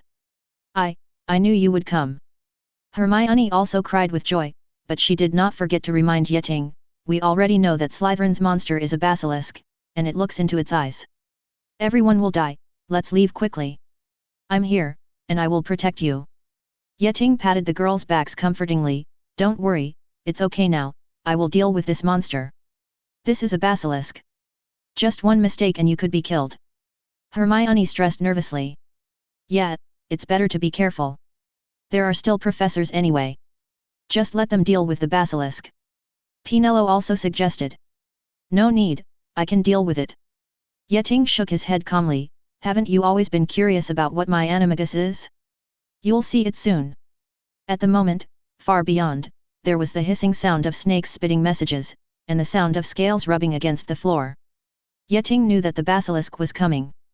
Run further and close your eyes. Yeting urged the two girls, hurry up, you can only open your eyes when I remind you. Seeing that they could not persuade Yeting, Hermione and Penelope had no choice but to leave in order not to hold him back. You, be careful. Don't get hurt. Just like bidding farewell to a warrior on the battlefield, each of the girls gave Yeting a kiss and then hurried away. Ha, even this little snake can hurt me. Yeting touched the corner of his mouth, after savoring the soft touch and different fragrance just now, he smiled slightly. The hissing sound was getting closer to him. Suddenly, Yeting began to change. His skin turned into scales, sharp claws grew on his limbs, wings stretched out from his back, and a long tail grew from his vertebrae. A strong heartbeat beats powerfully, and powerful magic fills the whole body. He turned into dragon again, an elegant and majestic dragon. The golden longan looked straight ahead, and saw a huge amount of snake coming out of the corner. It was green all over, glowing with the bright light unique to venomous snakes. Its body was as thick as the trunk of an oak tree. It stretched its upper body high into the air, its flat brain pointed in the direction of Yeting, and grinned viciously, the fangs that are as thin and long as sabers are exposed in the mouth. Its eyes are yellow, and its long and narrow snake pupils exude a dangerous aura. Even though Yeting is now a dragon, looking directly into the eyes of the basilisk still makes his eyeballs feel stinging. Unfortunately, with the basilisk's ability, Yeting cannot be killed through sight. However, this kind of sight was still effective. At least Yeting felt that his body was sluggish and his joints seemed stiff. This is a feeling I've never had before. Is it the petrified magic eye of Medusa? Yeting thought to himself. The basilisk's vision is similar to that of Medusa. Although it can cause death, when the effect is weakened, it becomes petrified and stiff. No, petrified and stiffness are the real effects, death is simply because the victim is too weak. However, although he was currently a dragon, he could not completely resist the sight of the basilisk. He had to lower his head to avoid looking directly into the basilisk's eyes. Sure enough, the stiffness and dullness disappeared immediately. In fact, the basilisk was confused when it saw a dragon appearing in front of it. Originally it was just chasing two strange little witches, but these two little witches actually survived after looking at it, but this shouldn't last long, so it chased after it, but who would have thought that after just turning a corner, its opponent would be there. It turned into a monster about the same size as it. For a moment, the basilisk didn't dare to step forward, and the two monsters were in a stalemate in the corridor. Suddenly, a young and handsome figure appeared beside the basilisk. What's going on? He frowned and asked inexplicably, why does the fire dragon appear here? Forgive him for his limited knowledge and ignorance of Zilong. However, what surprised him even more was that the fire dragon in front of him actually spoke. Are you Tom Riddle? A majestic and loud voice resounded throughout the corridor. The fire dragon, how can it talk? Who are you? Tom Riddle asked doubtfully, and suddenly thought of something, is this your animagus? You're really smart. You guessed it right away. As expected of you, Voldemort. Yeting said in a deep voice. Chapter 11. It's amazing. For thousands of years, even Merlin has not broken through the limit of being unable to transform into a magical creature, and you have actually broken through it. Even Voldemort had to admire the animagus, a magical creature. Then why are you standing in front of me like this? Tom Riddle asked gracefully. Don't you know why I'm here? Yeting asked. Ah, you are protecting those two girls. Tom nodded with sudden realization, I probably know who you are. The only one with such talent and close relationship with those two girls is Raven, the genius of law and the hero of Hogwarts. Ting Yet, right? Seeing that the other party guessed his identity at once, even Yeting couldn't help but admire his wisdom. You actually guessed my identity. Although I just said it, I have to repeat it again. As expected of you, Voldemort. You who can transform into a fire dragon can indeed compete with me. Tom Riddle looked at Yeting playfully, but why do you want to compete with me for these weaklings? You have such powerful power and ability, why not join 04 under my command? Only in this way can you have a status commensurate with your strength. Me, a muggle? Join your army.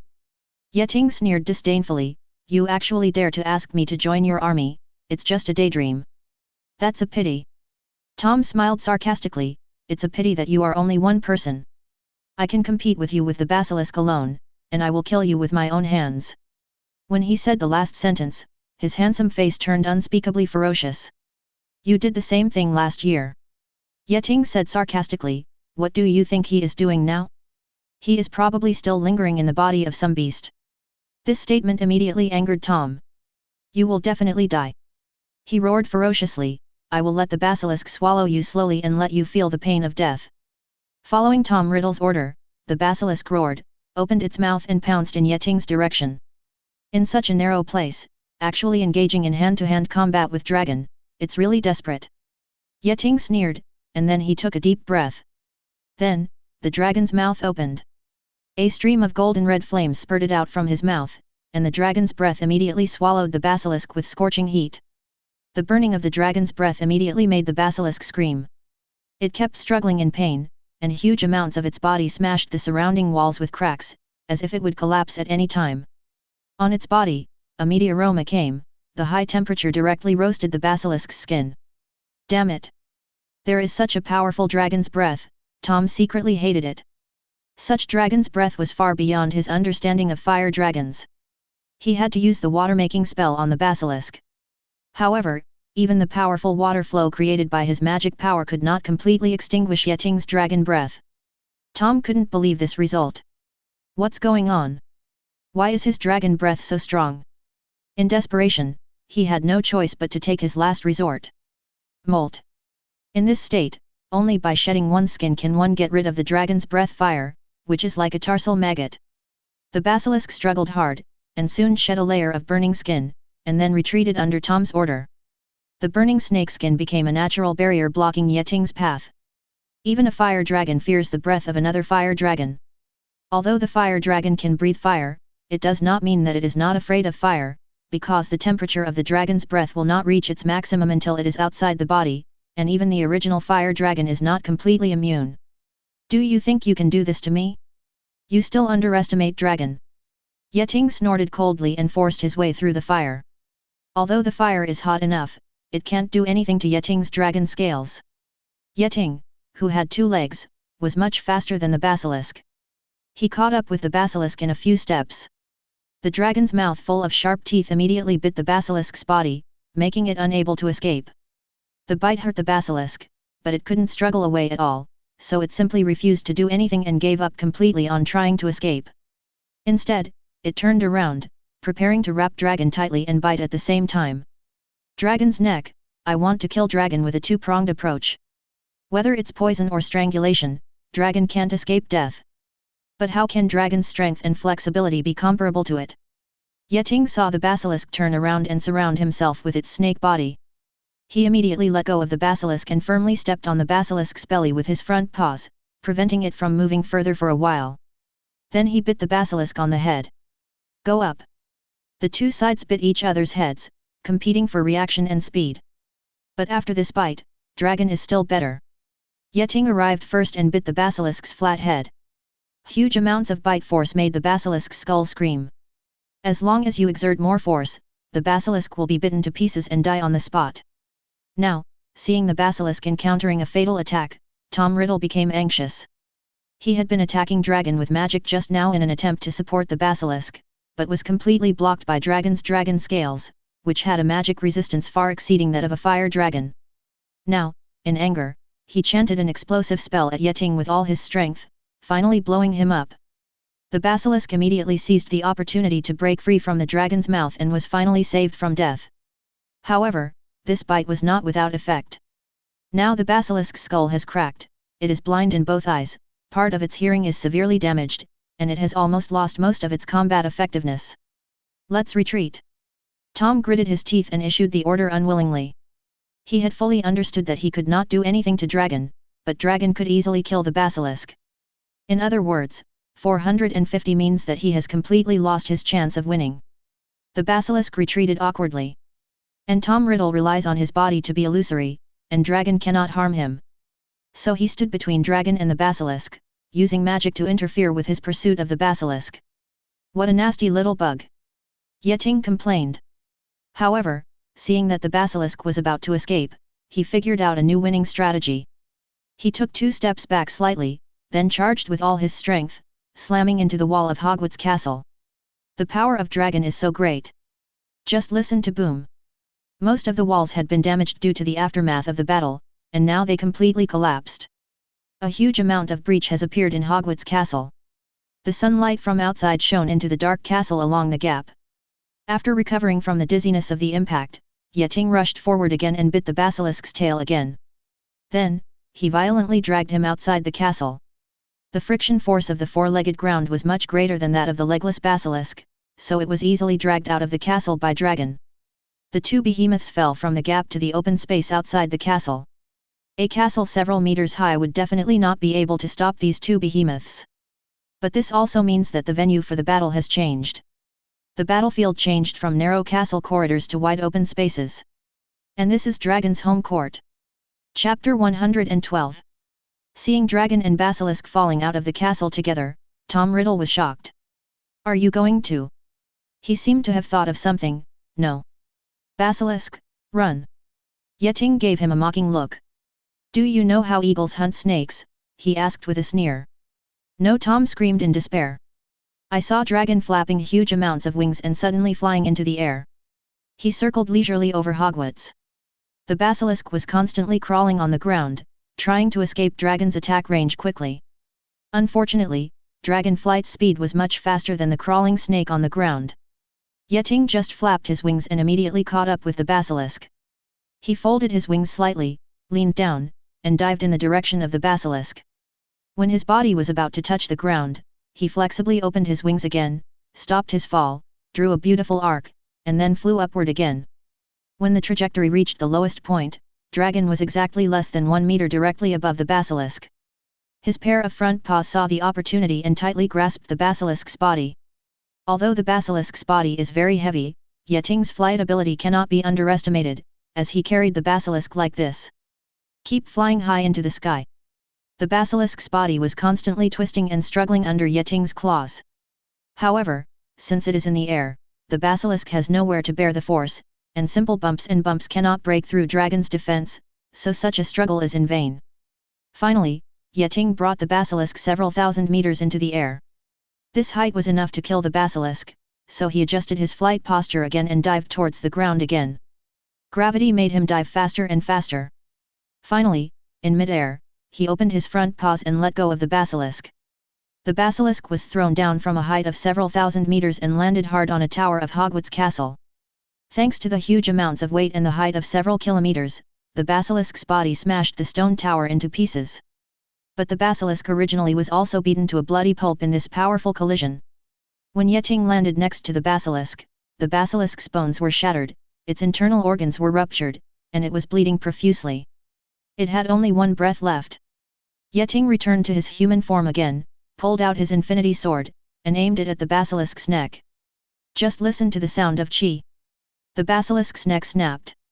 This powerful being that had lived in the secret chamber of Hogwarts for thousands of years came to an end. Yeting originally wanted to start processing the basilisk's body and collect precious materials. But because the basilisk's body was smashed so badly, he had to spend a lot of time dealing with the bloody mass of rotten flesh and broken bones. In normal times, he could do this, but now, Tom Riddle is still here. The Horcrux he hid, the diary, was not destroyed. So Yeting had to go back deal with it.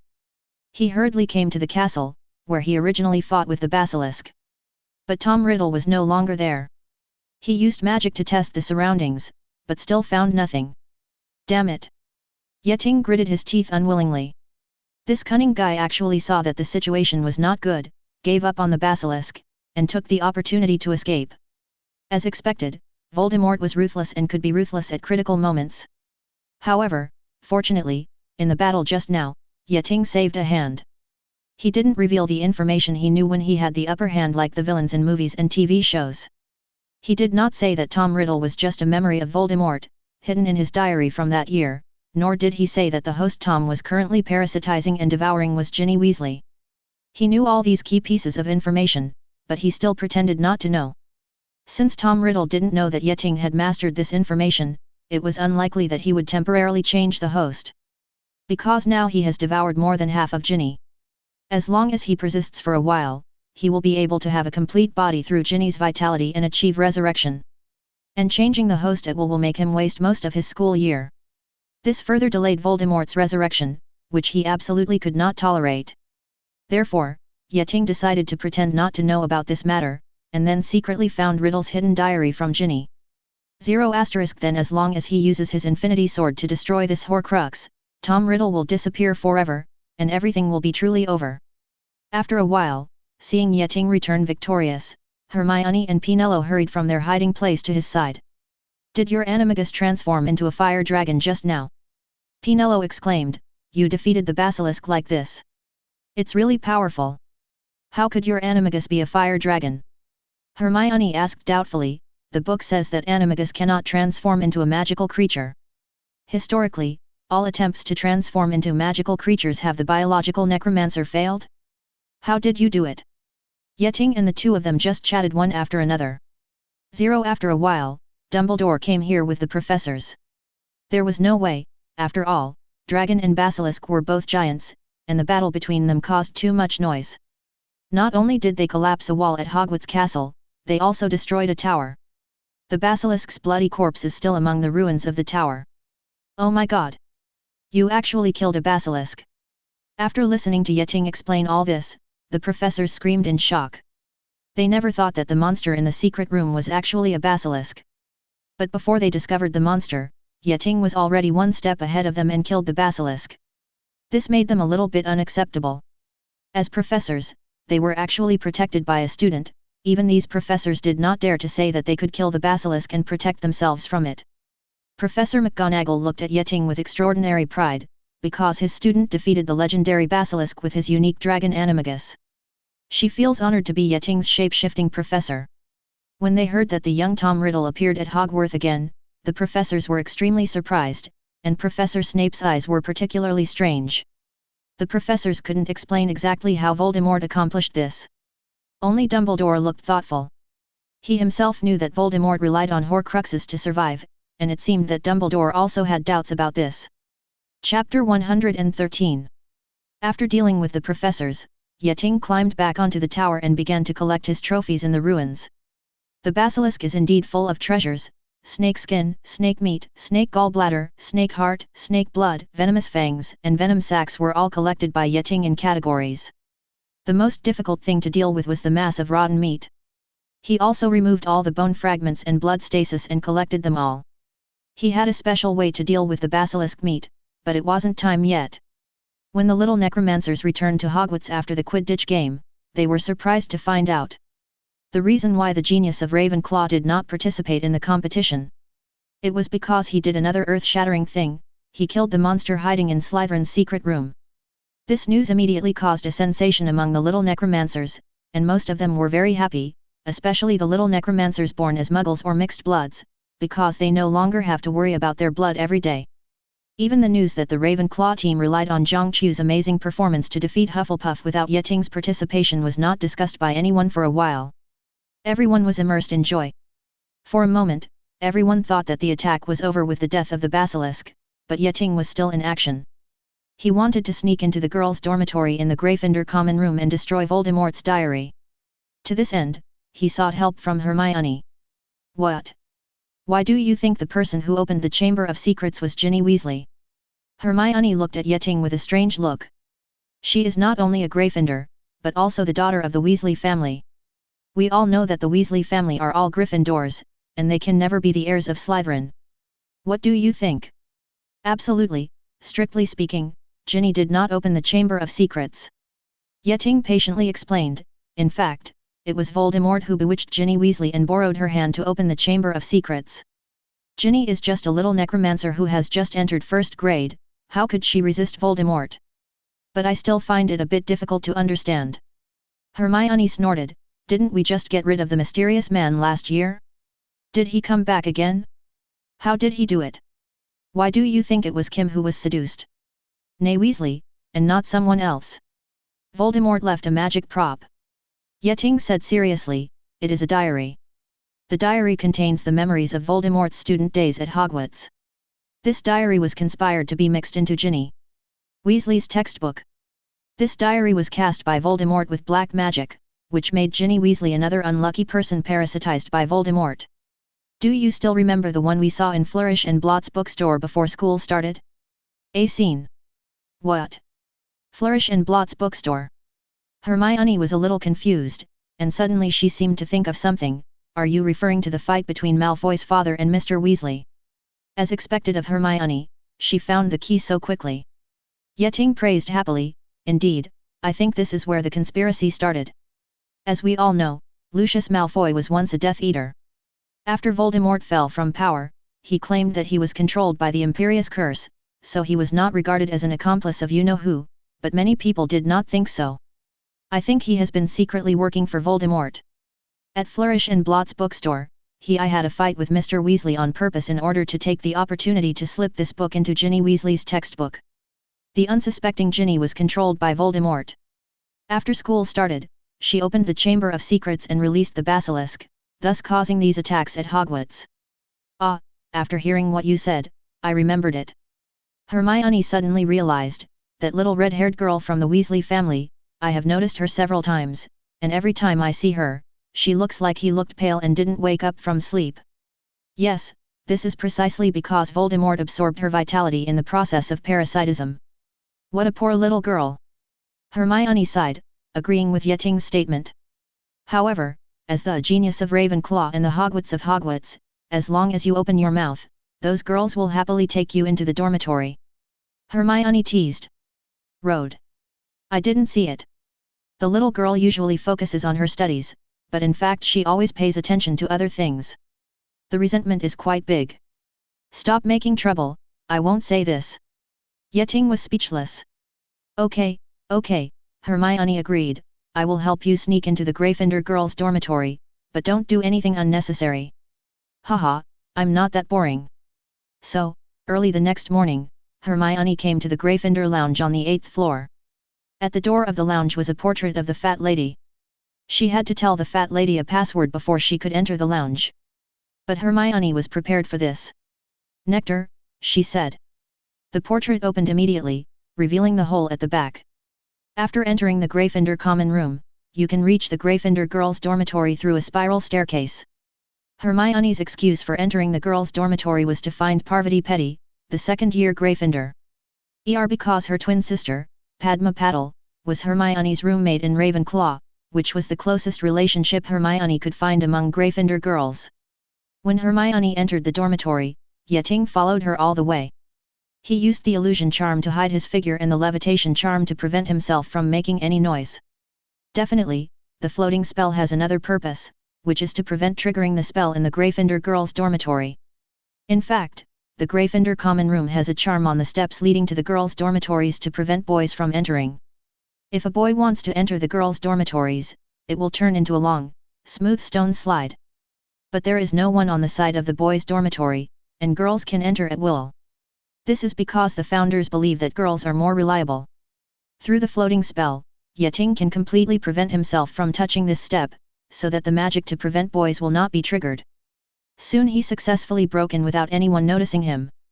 Although entering the girls' dormitory is indeed a dream for many boys, Yeting has already passed that stage, and he is not that hungry now. He immediately threw himself into the search, and soon he found Ginny's dormitory, because she was there. Chapter 114. This thin girl was lying quietly on the bed, not yet awake. Her face was pale and her brows were slightly furrowed. It was obvious that she had not slept well. This is for sure, no matter who it is, they will become lethargic and even have nightmares after being absorbed so much life force. Yeting rummaged around for a while and found no diary. In desperation, he had no choice but to look at Ginny, who was sleeping. "I'm really sorry to bother you," Yeting muttered silently in his heart, stretched out his hand to Ginny's quilt, and gently opened it. Sure enough, under the quilt, Ginny huddled up in her pajamas, and the diary was held tightly to her chest. It was a very old diary. It was small, thin, and had a tattered black cover. It seemed to have been soaked in water. It was obviously old. This is what he is looking for. You are really cautious. Yeting couldn't help but sneered, it's a pity that you can't escape. However, in order to avoid alerting the enemy, he covered the quilt back, then left and found Hermione, who was chatting awkwardly with Parvati Patil. In order to help Yeting, Hermione had to find this far-fetched excuse. After finding Parvati Patil, she started chatting dryly with Parvati Patil. Hermione originally didn't know what to talk about with Parvati Patil, but the other party was interested in chatting with Hermione. She grabbed Hermione and asked her about Yeting with great interest. However, Hermione didn't want to share anything about Yeting with other girls at all, so she could only deal with it hesitantly. When Yeting suggested in Hermione's ear that she should contact Ginny, Hermione finally felt like she was being pardoned. She really didn't want to continue talking like this. So she found an excuse and left Parvati in a hurry. Under Yeting's guidance, Hermione came to Ginny's dormitory. Miss Weasley, wake up." Hermione gently rocked Ginny, and soon she woke up from her sleep. "Are you, Miss Granger?" Rubbing her sleepy eyes, Ginny asked doubtfully while half asleep, "What do you want to see me for?" She sat up from the bed, and the quilt slipped from her body, revealing the diary in her arms. Seeing this, Min couldn't help but his eyes lit up. "Can you show me that diary?" she asked tentatively. "No." Upon hearing this question, Ginny was as excited as a kitten whose tail was stepped on. This is my diary, and I usually don't give it to others. Watch." As she spoke, she nervously hid the diary behind her back. Seeing that Ginny in front of her was still taking chances and wanted to hide it, Hermione shook her head helplessly. She had no choice but to reveal the matter. "Miss Weasley, we know everything." Hermione looked into Ginny's eyes and said seriously, "The monster in the Chamber of Secrets is dead. We all know everything about the Chamber of Secrets. According to the investigation, I found that this diary is the key to the whole incident. I hope you can cooperate." Hearing Hermione's words, Ginny's face immediately turned pale. In fact, although she had been controlled by Voldemort, the body she was acting in had always belonged to her, so the long-term cobweb horse traces had made her suspicious. But the truth was too cruel and she didn't dare to tell it. She was afraid that once others knew all this, she would become the target of public criticism and even be expelled from Hogwarts, so she had to carefully keep the secret. She had always been lucky, thinking that no one would discover this, and the death of the basilisk made her optimistic that the attack would be over, and that everything would be unconfirmed. Unfortunately, Hermione's arrival broke her fantasy, and she had to face the cruel reality. She was discovered, and everything was discovered. Just when she was at a loss to say something, she suddenly rolled her eyes, completely lost consciousness, and fell on the bed. "What's going on?" Hermione was shocked. She immediately pulled out her wand and looked around cautiously. Suddenly, a translucent figure appeared in front of her. This scene really startled her. But when she felt Yeting's hand pat her back, Hermione immediately calmed down. Someone was protecting her behind her back. "You are the one who has been controlling Ginny, right?" Hermione pointed her wand at the figure and said softly, "Are you Tom Riddle? It seems that despicable Mudblood told you everything, hey?" The figure revealed a young and handsome face, but the expression on his face was disproportionately ferocious. "That despicable guy dared to ruin my plan. And you are another Ravenclaw genius, Miss Know-It-All Hermione Granger, right? Another disgusting muggle. What on earth did you do?" Hermione ignored the other party's taunting and asked anxiously, What's wrong with her now? Oh, that's an interesting question, Riddle said cheerfully. It's a long story. According to me, the real reason why Ginny Weasley became like this is that she opened her heart to an invisible stranger and confided all her secrets. What do you mean? Diary, said Riddle, my diary. For months, little Ginny has been writing in it, telling me her heart-wrenching troubles and sorrows, how she was teased by her brothers, how she couldn't not coming to school wearing old robes and holding old books. When Riddle spoke, his eyes never left Hermione. He looked at her with a hateful and vicious look. It was so boring, listening to an 11-year-old girl talk about her childish worries, he continued, but I patiently wrote some words to reply to her. I am kind and kind. Understanding. Ginny just fell in love with me. Oh, Tom, no one understands me like you do. I'm so glad I got this diary and can tell you what I know, like it's having a friend you can carry with you in your pocket. Riddle let out a cold, harsh laugh that didn't sound like it came from a 16-year-old child. This made the hairs on the back of Harry's neck stand up. I am not bragging, Miss Granger, but I have always been able to charm people at will. So, Ginny opened her whole soul to me, and her soul happened to be exactly what I needed. I devoured it. Her deepest fears, her deepest secrets, my appetite grew bigger and bigger.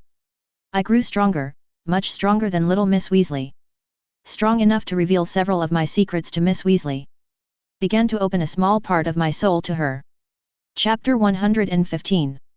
So, although she had already guessed, when she actually knew all this in person, Hermione still gritted her teeth. It was you who controlled Ginny Weasley to open the secret room, strangled the rooster in the school, and those scary words were painted on the wall. It was you who controlled her to release Slytherin's basilisk and attack the students and me, right? As expected of Miss Know-It-All, she was able to guess this. It's really outstanding. Riddle praised coldly, with ridicule in his tone, it's a pity that you shouldn't have done it, and you shouldn't have appeared alone in my house. In front of me. That arrogant muggle ruined my plan and killed the supreme legacy Slytherin left me. I said I would make him regret it. Riddle let out his high-pitched laughter again. Unfortunately, that guy is strong enough, and I am no match for him now, but at this time, you actually came to my door. Riddle said, with a happy smile on his face, you are the two who were killed yesterday. One of the little girls who attacked, suffered the sight of the basilisk, but did not die. It seems that he really cares about you, and actually gave you such a precious magic item. Unfortunately, now, I will torture you cruelly to death. I will make him regret going against me, and let him finally die of endless regret. Riddle put on a very ugly expression and slowly pointed Ginny's wand at Hermione. Suddenly, a cold voice came from behind him.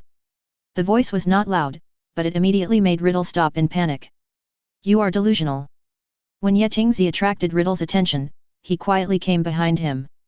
Although his phantom spell was powerful enough to have a real invisibility effect, in front of a master like Riddle, Yeting could only slow down his movements as much as possible to prevent being discovered. But now, he has no worries. Yeting raised his infinity sword high and stabbed the diary on the bed. No, Riddle shouted, trying to stop this action, but the sharp demon-breaking sword penetrated the diary smoothly. With a terrible, long-lasting scream that penetrated the eardrums, streams of ink spurted out from the diary and dripped down the tip of the sword to the ground.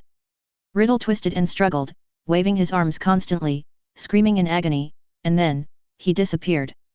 He died like that? Just because he destroyed the diary. Looking at the broken diary in front of her, the piercing screams were still echoing in her ears. Hermione couldn't believe it. Is it just over like this? It's definitely not that simple, Yeting shrugged and said to her, actually, the diary's defense is very powerful. Ordinary weapons or magic can't take effect on it. Unfortunately, mine is sharp enough, and it has the effect of breaking demons. Hermione was about to ask something more, but a soft moan interrupted her. When Yeting saw this, he snapped his fingers and immediately disappeared from Hermione's eyes. He didn't want others to know that he was a big man and a man of the hour in the necromancer world, but he secretly sneaked into the girls' dormitory. Ginny began to move, she sat up, and her blank eyes fell on the destroyed diary for the first time. She shivered, took a breath, and burst into tears. Miss Granger, oh, Miss Granger, I wanted to tell you, it was me, but I swear I did not mean it, Tien Riddle forced me, he controlled me. How did you kill that guy? Where is Riddle? The last thing I remember is coming out of the diary. It's okay now, Hermione comforted her, showing Ginny the big hole penetrated by the sword. Riddle was finished. Look, he'll never show up again. I'm going to be expelled. Ginny cried as Hermione helped her stagger out of bed. I've been looking forward to Hogwarts ever since Bill came. I came to study, now I have to leave. What will my parents do? What should I say? What happened next was very simple. Hermione took Ginny to find the professors and confessed everything, but she did not mention Yeting sneaking into the Gryffindor lounge. Yeting thought this was too embarrassing, and put all the credit on Hermione. It was she who found out the truth about the diary alone, and then destroyed it with Yeting's sword, ending Voldemort's conspiracy. After examining the remains of the diary, Dumbledore believed this statement. He did not blame Ginny for this, because she was also a victim in this incident.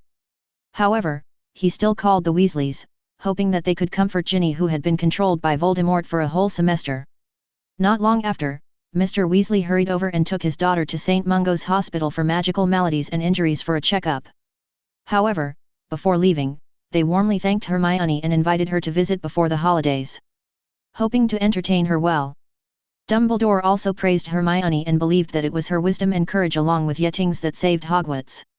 The two young people added 2 points to Ravenclaw.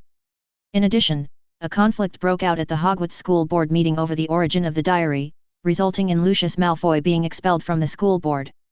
Draco no longer walked around the school arrogantly, as if he owned the place. On the contrary, he now has a gloomy face all day long, and seems to be full of resentment. A few days later, another good news came. The Mandrake was fully mature. Professor Snape prepared a resurrection potion. All the petrified students used the potion and they would wake up after a while. Definitely, in the whole thing, because Yeting solved the basilisk and the diary neatly, the specific location of the secret room is still a mystery to the teachers and students of Hogwarts. Yeting plans to reveal the location of the secret room. After some modifications to the entry method, this place can be used as another secret base for him. After all, there are many people who know about the Room of Requirement. To celebrate all this, Dumbledore organized a celebration banquet. Before the banquet, Yeting specially found the house elves in the Hogwarts kitchen.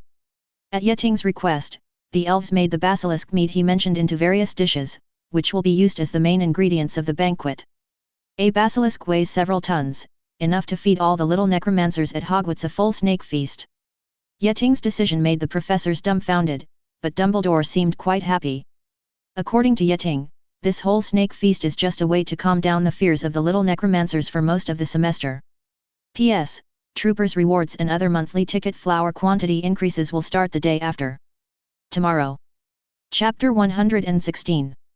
During the dinner that night, the little necromancers were surprised to find that there were surprisingly many meat dishes in the dinner. Although it felt strange, everyone still ate with gusto. Dumbledore happily announced at the dinner that the monster in the Chamber of Secrets had been killed, and the heir of Slytherin had disappeared forever, and the dark clouds hanging over Hogwarts had completely dissipated. He also happily told everyone that all the meat tonight was taken from the basilisk, so everyone could have a good meal. Being able to eat the meat of the basilisk is indeed a rare opportunity.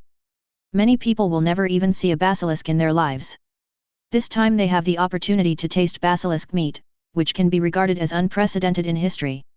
After many people heard about this, they almost spit out the meat in their mouths. But more people felt that this basilisk meat feast made them feel bad, especially the 3, 4, and 7 victims who were petrified by the basilisk. They ate particularly deliciously and took a big bite to seek revenge. The feeling of hatred. Only the Slytherin snakes were a little unhappy. Because the basilisk is the symbol of their college and the monster in the Slytherin Chamber of Secrets, they are all proud of it, but now their pride has become everyone's meal. But they didn't even have a chance to express their objections. While eating the basilisk meat, many necromancers from other houses looked at the Slytherins with ridicule and pity in their eyes. A lot of things happened in the remaining days of the summer semester. Before the exam, Professor Dumbledore announced that in order to appease everyone who was frightened this semester, the final exam was cancelled. Everyone was happy about this, but Hermione was a little bit complaining. The results of the Quidditch Cup are obvious. Ravenclaw still stands out.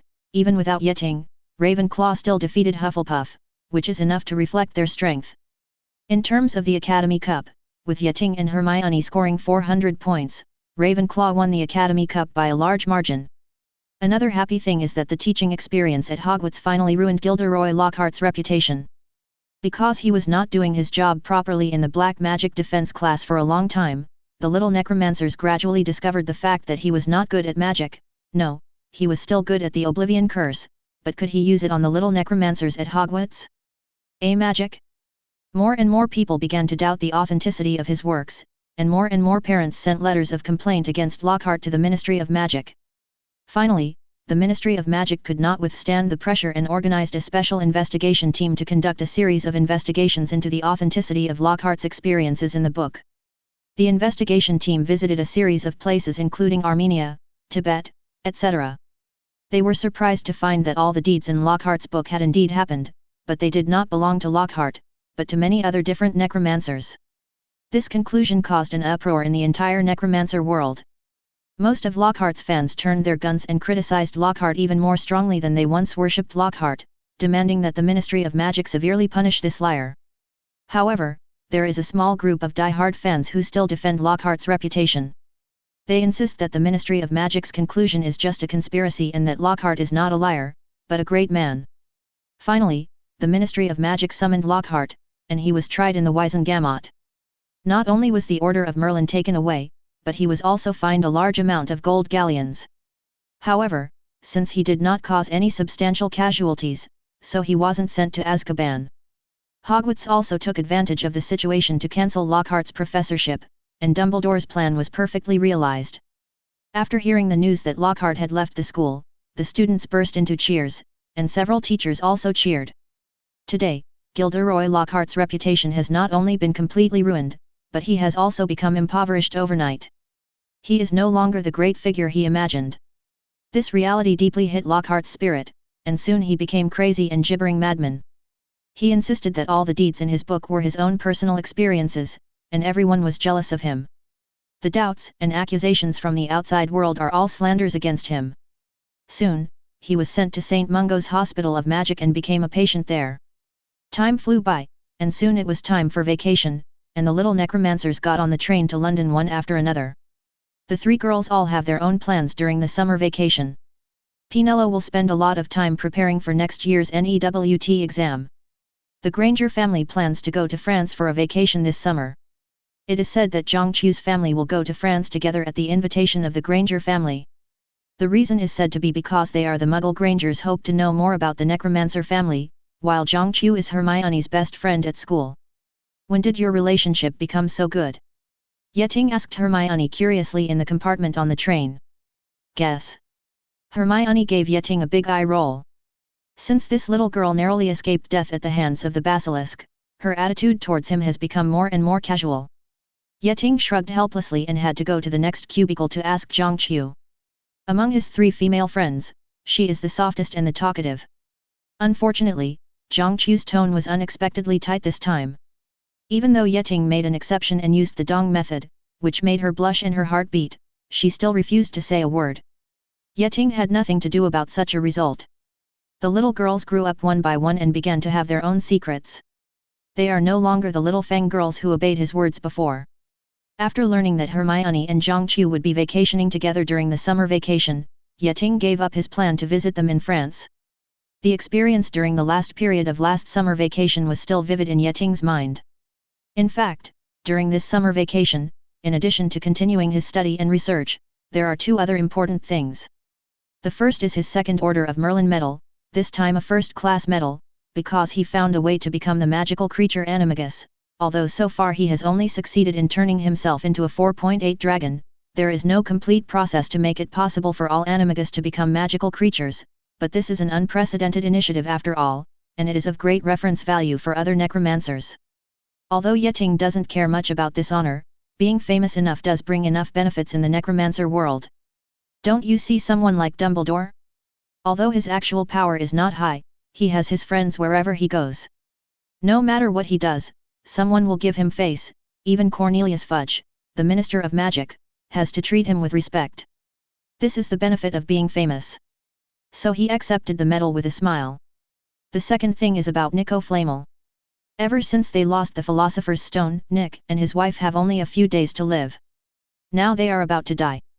Before they die, they want to see Yeting, who has recently been in the Magic Academia.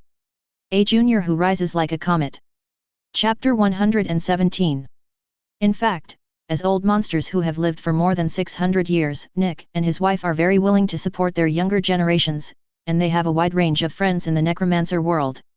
Unfortunately, they are about to die now. Yeting himself was very interested in this invitation.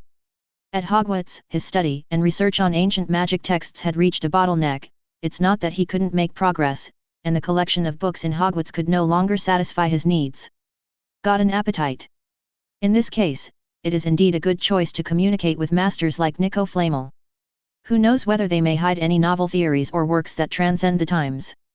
Moreover, for Nico Flamel, Yeting was also very greedy for Flamel's experimental records and manuscripts of alchemy research over hundreds of years, and he hoped to get these things through this meeting. The meeting with Nico Flamel was arranged on the first weekend after the holidays. Yeting and Dumbledore agreed to meet at the Leaky Cauldron, and then Dumbledore took him to see Nico Flamel's secluded place. Nick's retreat in Devon, on the doorstep of the Leaky Cauldron. Dumbledore said to Yeting, "We are going there through apparition." "Oh, I dare say, Mr. Ye must have secretly learned apparition, right?" "Yes, I did learn it," Yeting said nonchalantly. "In fact, to perform apparition in the UK, you need to first take a test from the Department of Magical Transport. Only after passing the test and obtaining a license can you legally apparate. Apparition can be learned through specialized apparition classes, but the Ministry of Magic only teaches apparition to necromancers who are over 17 years old." Yeting has neither attended classes nor taken tests, but Dumbledore obviously didn't care about this. He just nodded and grabbed Yeting. After a familiar spin, the two appeared in a forest. Yeting followed Dumbledore along the winding gravel path until he reached a small hill. He keenly discovered that there were obviously traces of magic covering up the area, which was used to drive away muggles and prevent others from being discovered. When Yeting followed Dumbledore and came closer, according to Dumbledore, Nick's home was right ahead, but he was surprised to find that no matter how he looked for it or what method he used, I can't even find where Nick's home is. "Is this, the red bold loyalty curse?" he asked. "Yes, it seems you have discovered it." Dumbledore nodded. "This is an extremely complex spell that uses magic to hide someone's secret in the soul of a living person forever. The secret is hidden and the secret is in the mind of the chosen person. The secret keeper. And therefore will never be discovered. Definitely unless the secret keeper voluntarily reveals it." Yeting pulled out his infinity sword and tried to chop around, but to no avail. "Oh, this sword is so beautiful, but what are you doing?" Dumbledore asked curiously. "Number FL plus F equals this sword has the effect of destroying demons," Yeting explained simply. "I want to try to see if I can use this method to destroy the effect of the Red Dan loyalty curse, but now it seems that the effect of this curse does not act on specific substances." "Yes, the object of the loyalty curse is the secret originally, not a specific thing." Dumbledore nodded, "But what surprises me the most is that you can actually create one with the effect of breaking the devil weapon. It seems that Voldemort's diary was really destroyed with this sword." "That's right." "Oh, you have made an amazing achievement again," Dumbledore smiled happily. "Nick will definitely like you very much. Come on, let me take you in." He put his hand on Yeting's shoulder, and a manor immediately appeared in the empty space in front of him. Dumbledore stepped forward, and the door of the manor opened automatically. They walked forward until they entered the center of the manor, and he knocked gently. The door was opened, and it was a house elf who opened the door. "Oh, it's Mr. Dumbledore. This must be Mr. Yet. Please come in. Mr. and Mrs. Flamel have been waiting for a long time." The house elf guided them to the hall. The decoration of the hall is very old, with a strong Renaissance architectural style. Yeting saw two very old people. They were Nicholas Flamel and his wife Perinnel. "Long time no see, Nico." Dumbledore stepped forward and hugged the two old men. "And you, Perinnel?" "Long time no see, Dumbledore. How are you doing lately?" Perinnel said with a smile. "My child, you must be Mr. Yet. Even a reclusive person like me has heard a lot about your deeds." Nico walked up and shook hands with Yeting. "You look younger than I thought." "Hello, Mr. Nicholas." Yeting nodded to Nico and Perinnel and looked them over. "I'm glad to see you. You look younger than I thought. The Philosopher's Stone is indeed a magical invention." Yeting's humorous answer made them all laugh. "He is indeed a very handsome young man, and he is also very good at talking. Perinal looked at Yeting kindly and nodded with satisfaction. I dare say that many girls will like you at Hogwarts, yes. In fact, Mr. Ye is already a public enemy of men in Hogwarts. Dumbledore winked mischievously. If I were the same age as him, 607, I would also hate him. Dumbledore's words made Yeting a little embarrassed.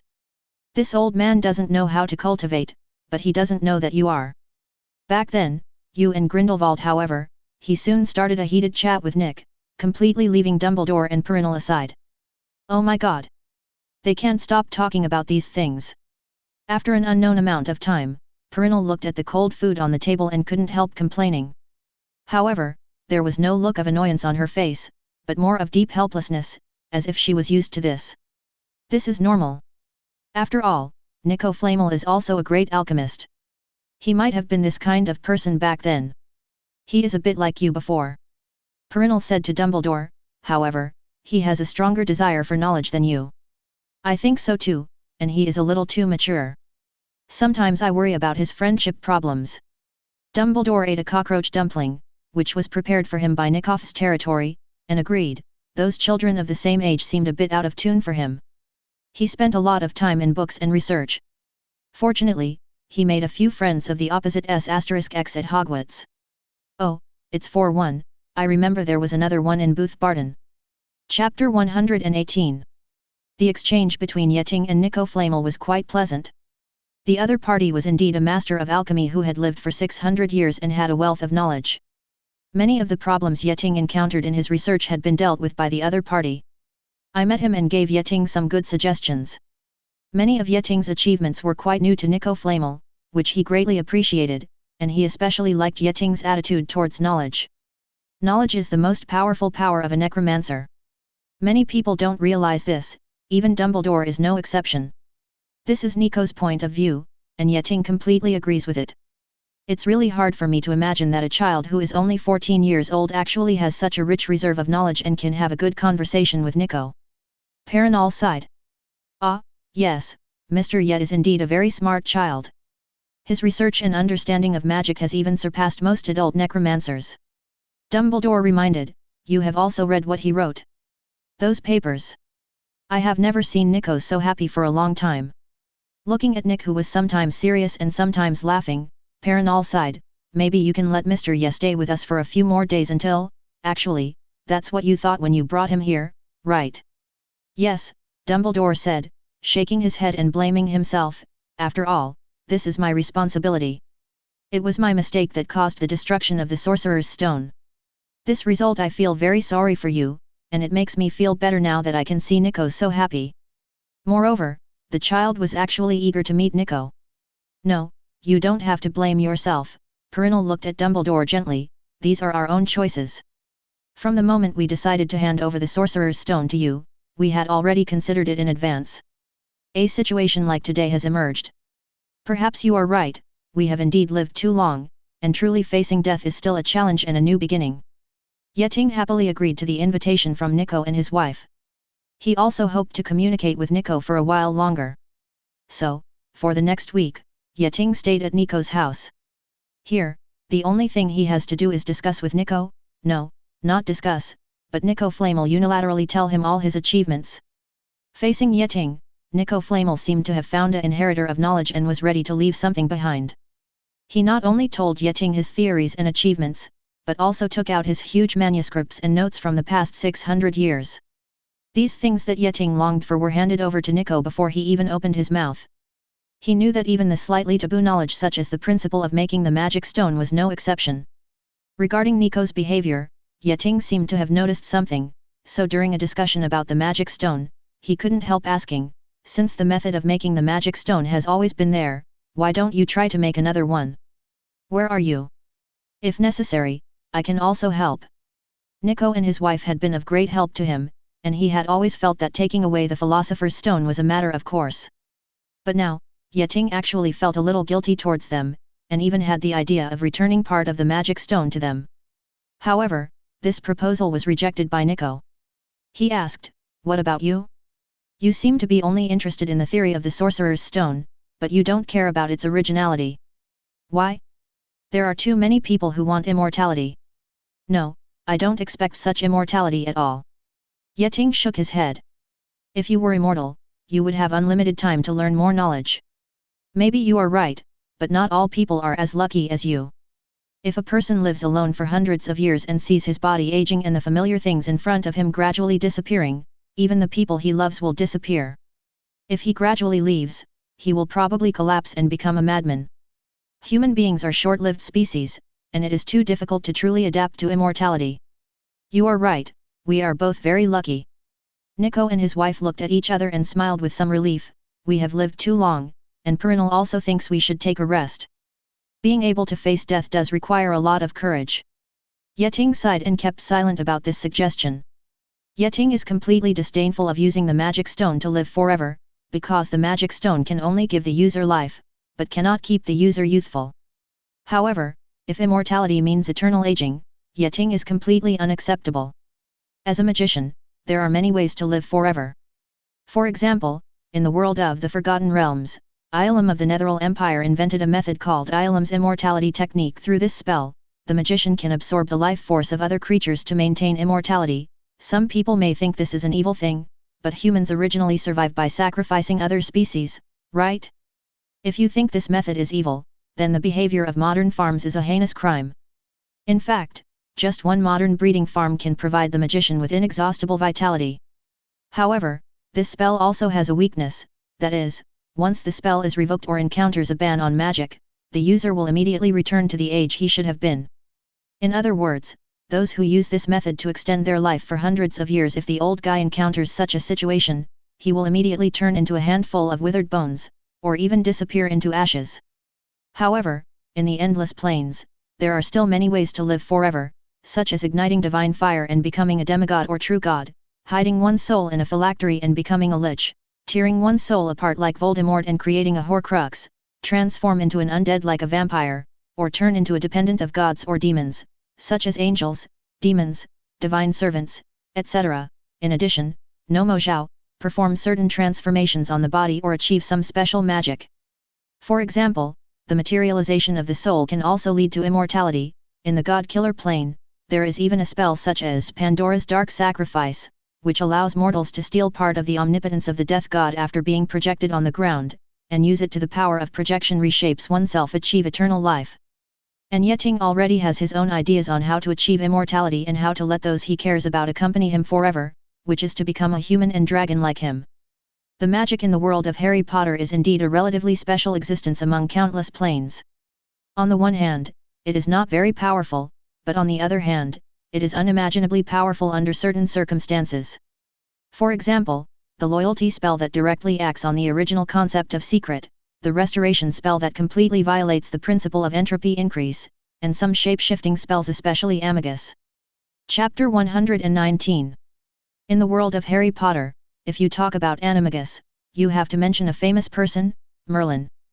In this world, Merlin is regarded as the greatest necromancer by necromancers all over the UK and even the world. Merlin's status in their hearts is like the Son of God in the hearts of Christians. And Merlin is also the most amazing animagus in the history of necromancer. Definitely today's Yeting counts, because he is the first animagus of magical creatures. He can control all kinds of animals. A variety of animals, including viruses, and can talk to animals. In addition, he is also a disguise magus who can transform into an old man, a woman, and a child.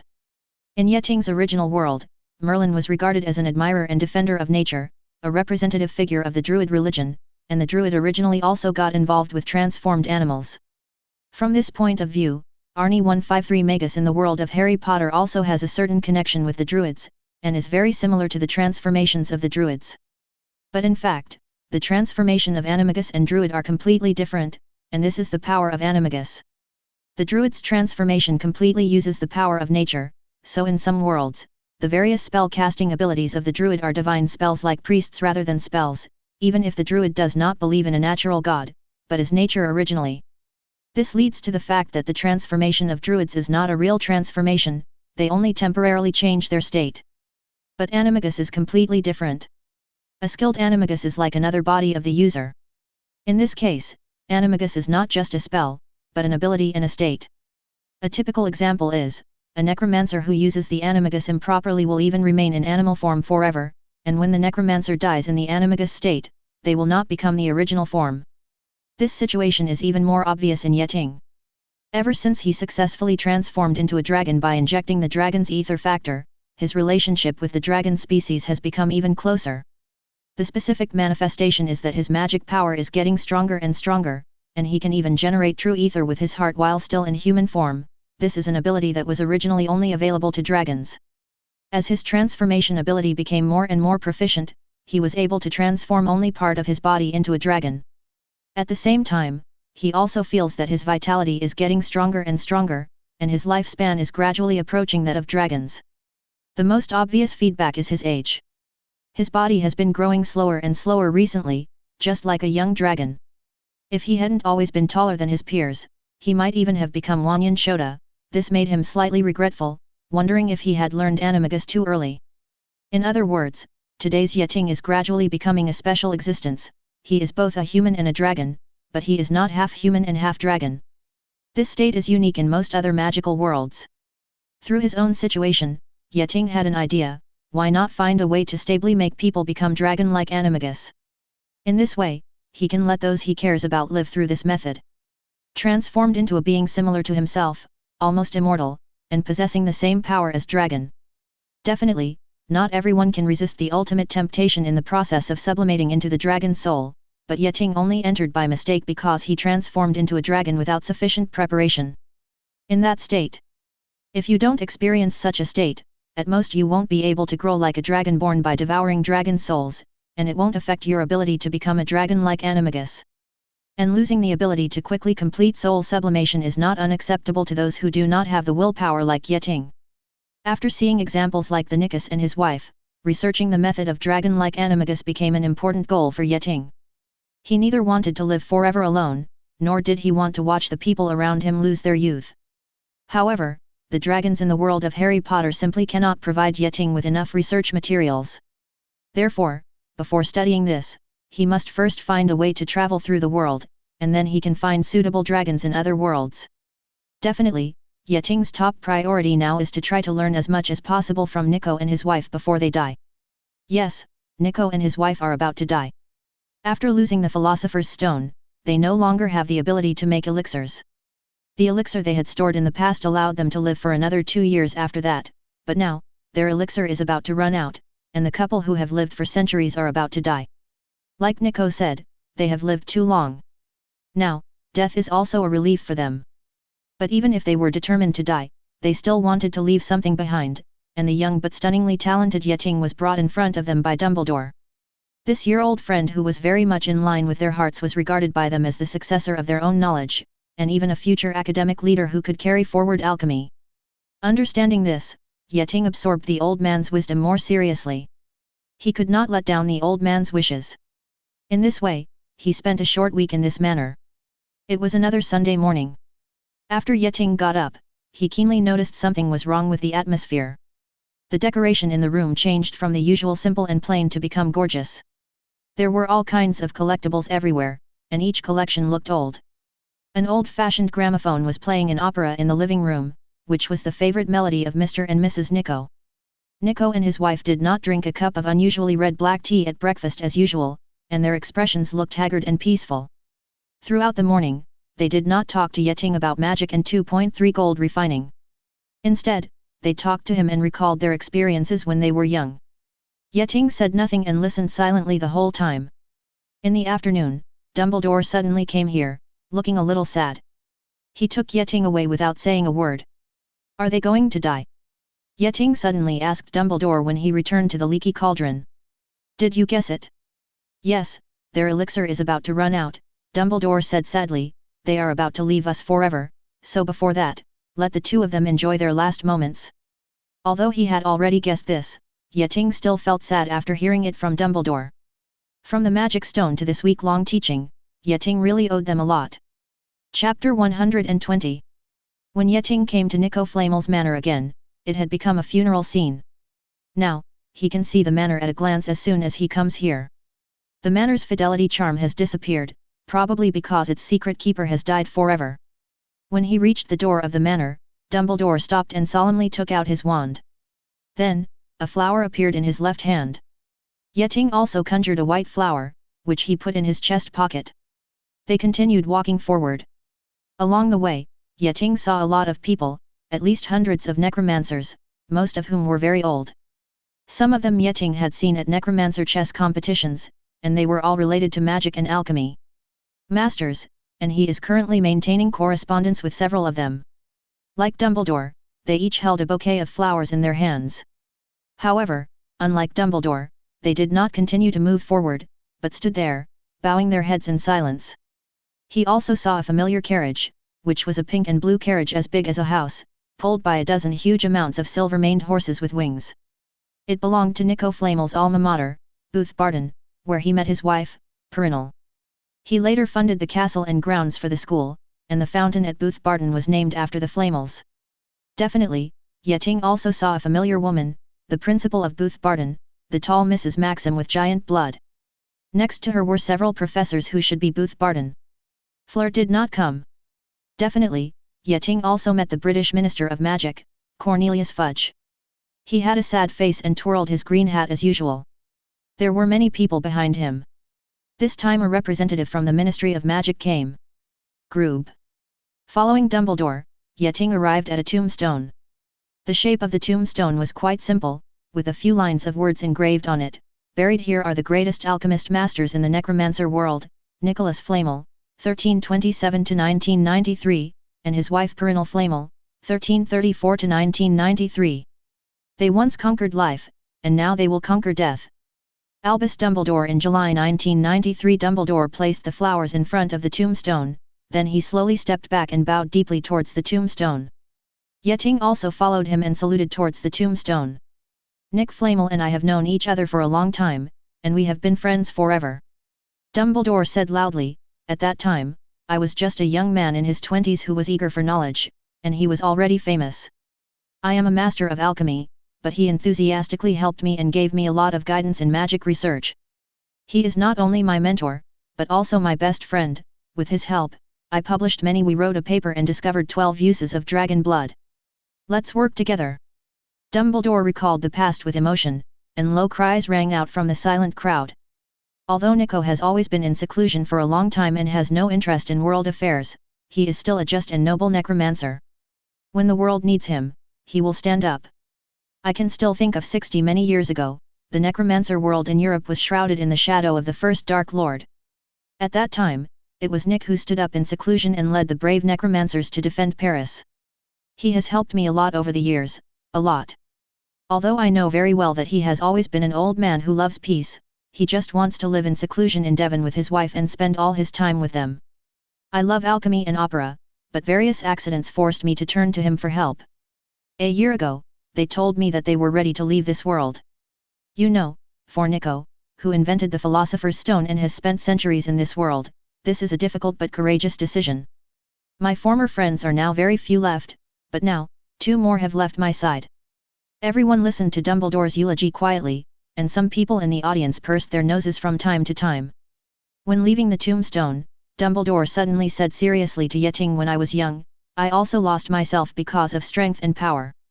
But later, I realized that family, love, friendship, is the world the most precious thing on earth. I understand, Professor. Yeting said softly, I understand what you said. They stayed in the cemetery for a long time. When the distribution of the inheritance between Nico and his wife was read out, everyone was surprised to find that they left all their books and manuscripts to Yeting, which was the most important part of the alchemy master's inheritance. As for Yeting, most of the necromancers present have heard of his name. This young man is quite talented. He became the champion of necromancer chess competition at a young age. He already has many academic achievements that necromancers cannot achieve in their lifetime. Achievement. What a lucky young man.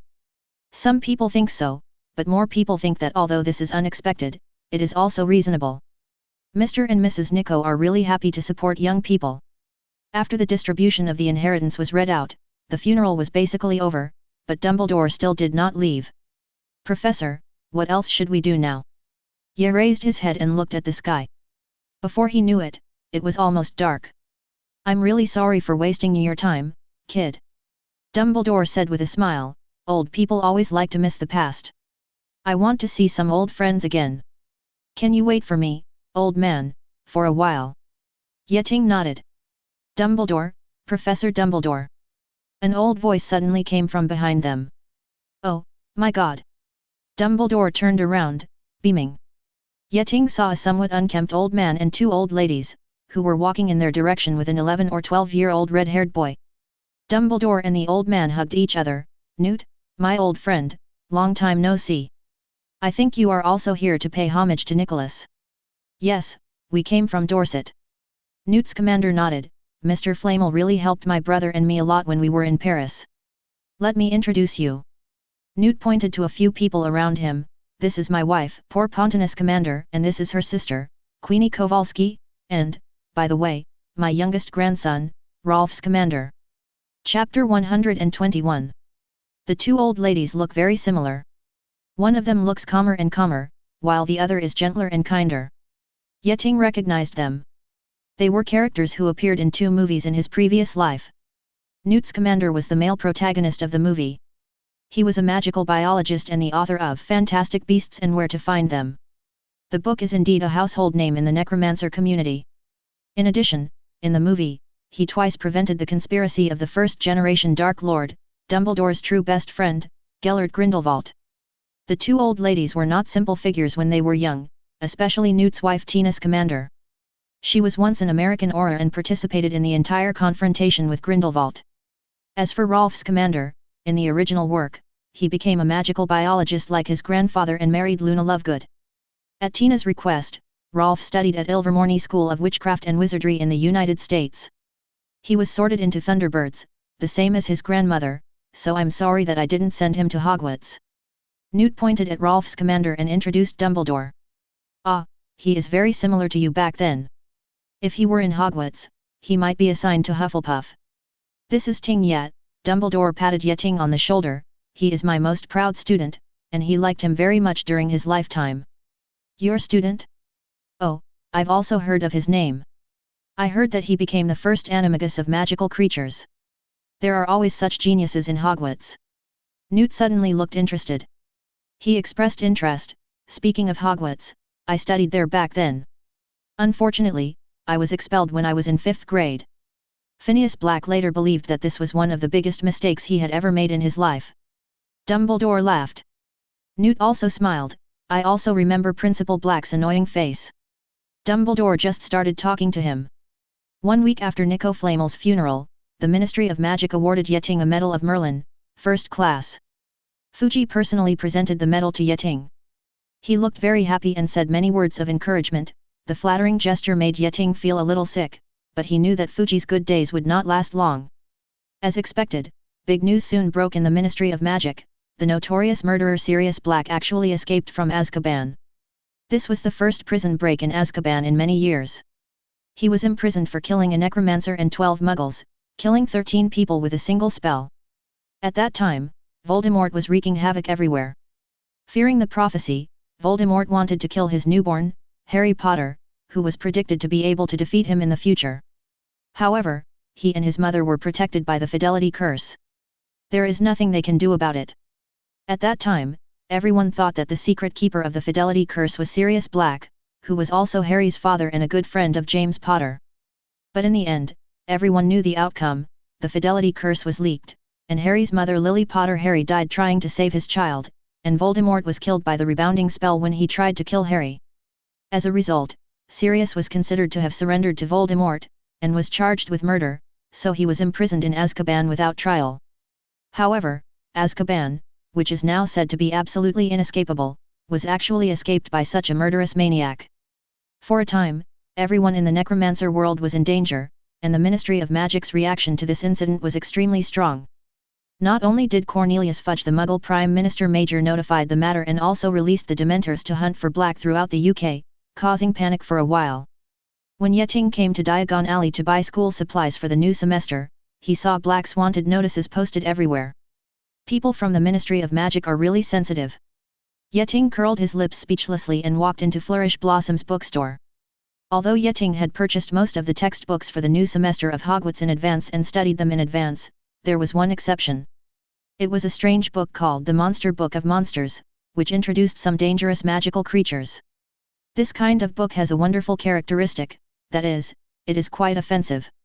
Not only do they attack the user who tries to open it, they also attack each other.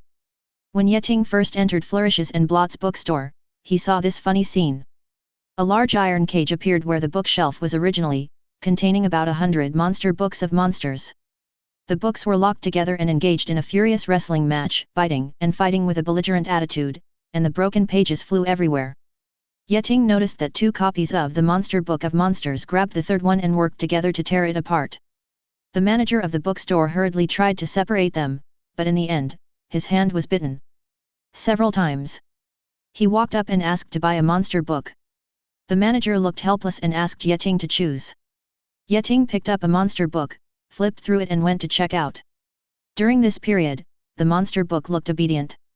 The manager was very surprised when he saw this, because Yeting seemed to have made the monster book obedient without doing anything special.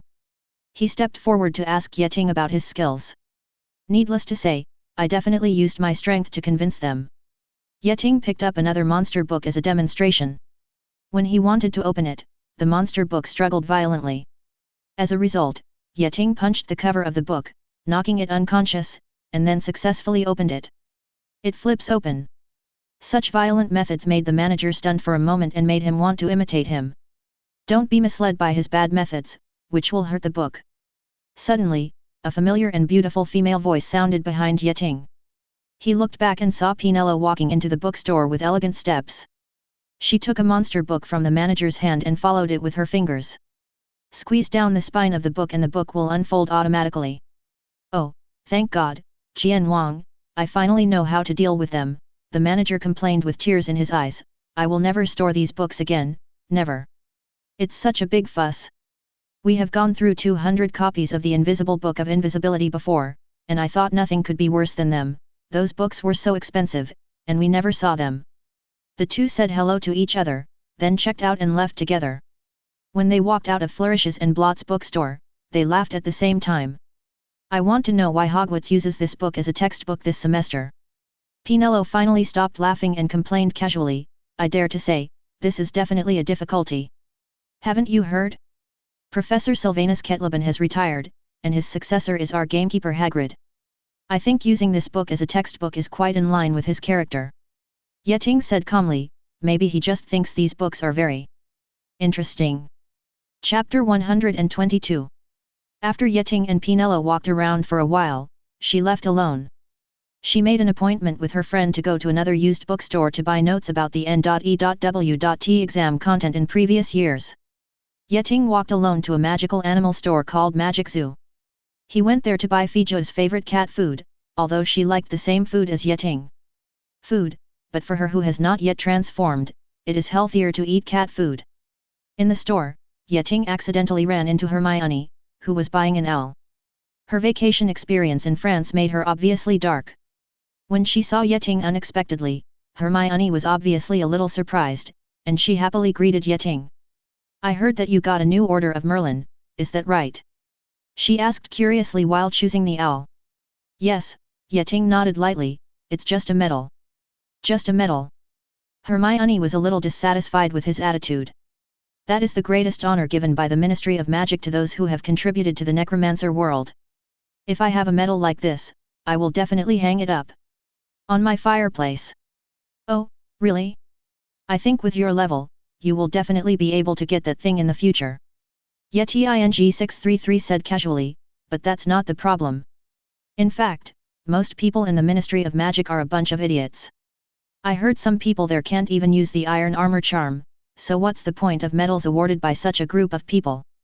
Sirius Black's grandfather also had a first-class medal, do you know how it came about? Sirius? Is he the murderer who escaped from Azkaban?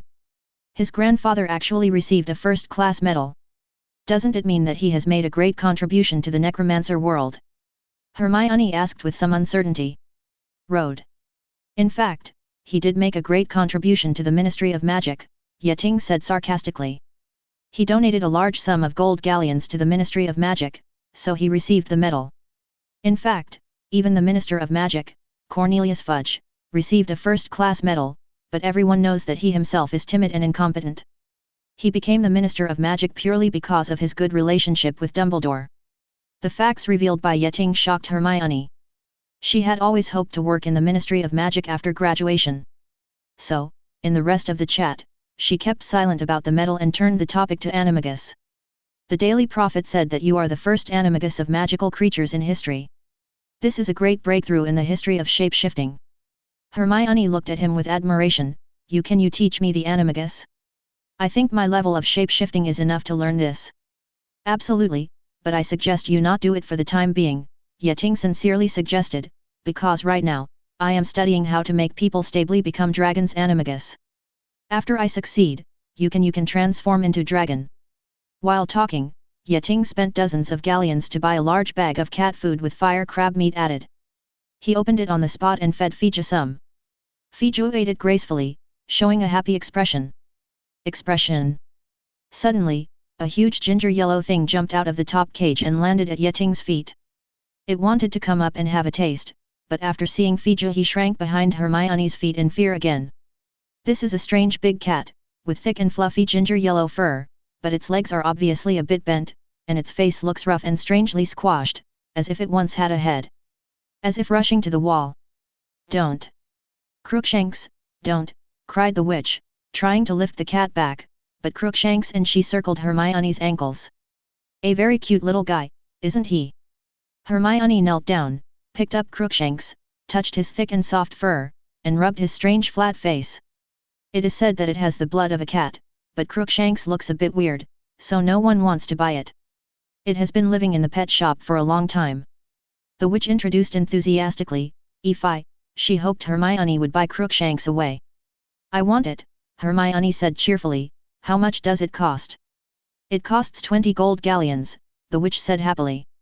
Hermione took out her beaded bag and poured out all the coins, but when she counted them, she realized that she had less than 10 galleons. I'll do it, just think of it as a gift from me. Yeting casually grabbed a handful of gold galleons and placed it on the counter. Pay with my cat food. No need to look for it. After saying that, he turned around and left with Feiju. Wait, I don't want your... Hermione shouted at Yeting's back, but he was already gone. What a willful guy. Hermione stamped her feet angrily, then hugged Crookshanks and said to herself, I even said no, but he still makes such arbitrary decisions. It's really annoying, don't you think, Crookshanks? Meow. The last few days of summer vacation passed quickly, and Yeting once again did not board the train. Instead, he set off from Hogsmeade and walked directly into Hogwarts. Yeting came to the entrance of Hogwarts, which was a pair of magnificent cast iron doors with many stone pillars on both sides and a winged boar in front. However, on both sides of the gate, he saw two monsters wearing cloaks and about 2 or 3 meters tall guarding them. Its face is completely hidden under the hood, and its feet cannot be seen under the cloak because they are completely floating in the air. They are Dementors, a kind of dark creature that is considered the ugliest thing in the world. Dementors feed on people's happiness, thus making those close to them feel depressed and hopeless. They can also suck away people's souls and turn them into a state of walking zombies, leaving only an empty shell.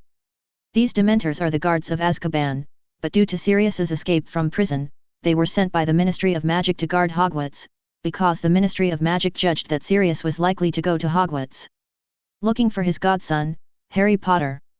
However, when they saw Yeting, the two Dementors actually came forward, as if they wanted to inspect him. One of them suddenly opened his cloak and took a gentle breath. Yeting felt a chill pass through his body, and even his breath seemed to freeze in his chest.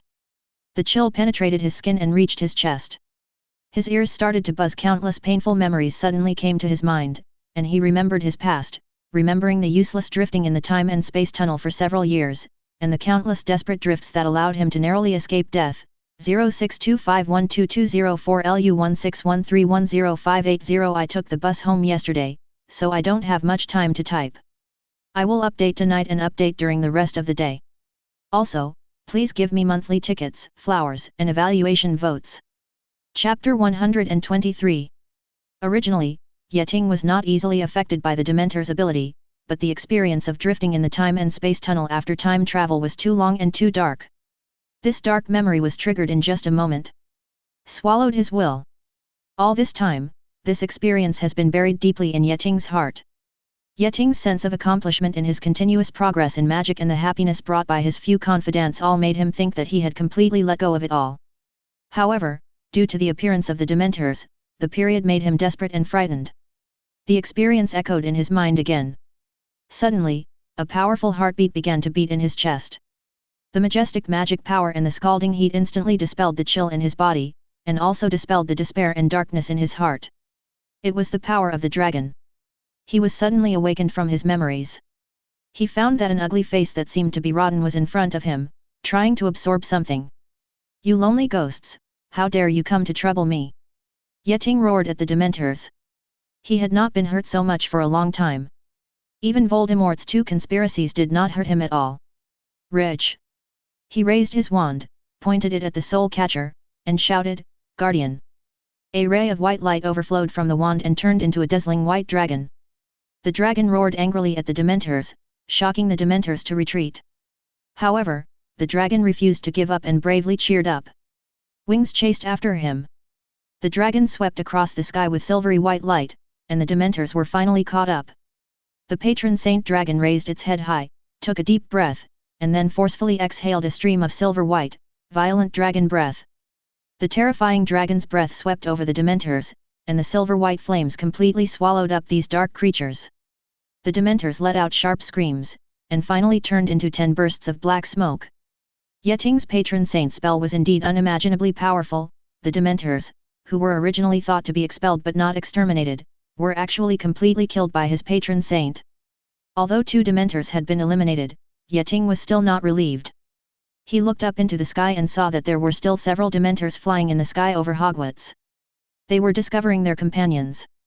After being eliminated, they actually gathered together and rushed towards Yeting, as if they wanted to use their sufficient numerical advantage to suppress Yeting's patron saint, and then suck up Yeting, the culprit. Yeting waved his wand, and the silver-white patron saint flapped its wings, rushed towards the Dementors, and fought with them. With the continuous influx of Yeting's majestic magic power, the patron saint became more and more powerful, becoming larger and more shining. He spat out silver-white dragon's breath without scruples, and the Dementors contaminated by the dragon's breath let out silent wails. The parts burned by the flames were like melting the bow of a ship. Seeing that the situation was not good, the Dementors fled away from the fire dragon, but the hostility of their companions being wiped out made them linger near Yeting, unwilling to leave for a long time. What on earth happened here? Dumbledore's roar suddenly sounded behind Yeting. I saw a silver-white phoenix flying out. It was Dumbledore's patron saint. It pounced on the Dementors in the air. The phoenix and dragon were dispatched together, immediately suppressing the Dementors and putting pressure on them. Multiply. The Dementors had no choice but to hover nearby for a while, and finally left one after another. "Mr. Yet," Dumbledore walked up to Yeting and asked seriously, "Can you tell me what happened here just now? Why did the Dementors attack you?" Yeting explained all this angrily and asked Dumbledore, "Why does Hogwarts allow Dementors to be stationed near the school? This is completely ignoring the safety of the students. If they give any student a kiss, you know the consequences. Your patroness can actually destroy Dementors." Dumbledore was obviously shocked by the news. He spent a while to digest the fact, and then explained, "This is the Ministry of Magic's protection of Hogwarts. The measures are to prevent Sirius from causing harm to students, and Dementors will not harm students." With the last sentence, Dumbledore obviously couldn't say any more. It was obvious that the Dementors' behavior towards Yeting just now had broken the rules. "0, please give me flowers. Do you think those idiots at the Ministry of Magic can control the Dementors?" Yeting showed disdain. "They think they can control everything. In fact, the Dementors will not be loyal to anyone. The reason why they obey the Ministry of Magic, because those elm heads allowed them to reproduce. Originally, they could still be controlled in Azkaban. But now, you see." Yeting pointed at the Dementors flying around in the air. They were floating around, seeming to be looking for something, and they kept spitting out cold breath from their mouths, creating coldness and frost. "They're almost completely out of control now." "Alas," Dumbledore sighed and said helplessly, "You are right, I will warn the Ministry of Magic and ask them to tighten restraints on Dementors." 00 After saying that, he turned to Yeting, "I think you should go to Madame Pomfrey immediately and ask her to check you out. Then eat a piece of chocolate or drink a cup of hot cocoa at her place. Go ahead." In the evening, the train finally arrived at the Hogwarts platform. Cold rain was pouring down, and the small platform was already frozen, which was the work of the Dementors. The little necromancers got out of the car one after another. The scene was as chaotic as ever, but the atmosphere was completely different from usual. The faces of the little necromancers were not very good. Apparently, the train had been visited by Dementors. In the crowd, Yeting saw a thin figure. He saw Zhang walking onto the platform with the support of his friend Marietta. Next to her, Hermione was whispering some words of comfort. Zhang face turned pale and his whole body was trembling. He looked very bad. Yeting rushed forward with some worry. When he saw Yeting, Zhang immediately threw himself into his arms. She was frightened by the Dementors. Yeting hugged her body. Her soft body seemed wet and cold. Yeting hugged her body and patted her back gently. "I don't think I will ever be happy in this life," Zhang said pitifully. She tried her best to shrink into Yeting's arms, as if that was the only place that could bring her warmth. "There's something wrong with her." Hermione frowned and said to Yeting, obviously hoping that he could think of some good solution. Chapter 124. The Dementors had a very serious impact on her. There must have been a Dementor on the train. It was probably the Dementors that sucked her a few more times, which made her collapse directly. He took out a piece of chocolate from his pocket, peeled off the tinfoil, and stuffed it into Zhang mouth. "Eat it. You will feel better after eating it. I just bought it from Honeydukes before coming here." Yeting fed Zhang after finishing the chocolate, then touched her hair and thought more about those happy things. Which would be very helpful in fighting the Dementor's influence. "By the way, call on the gods to protect you."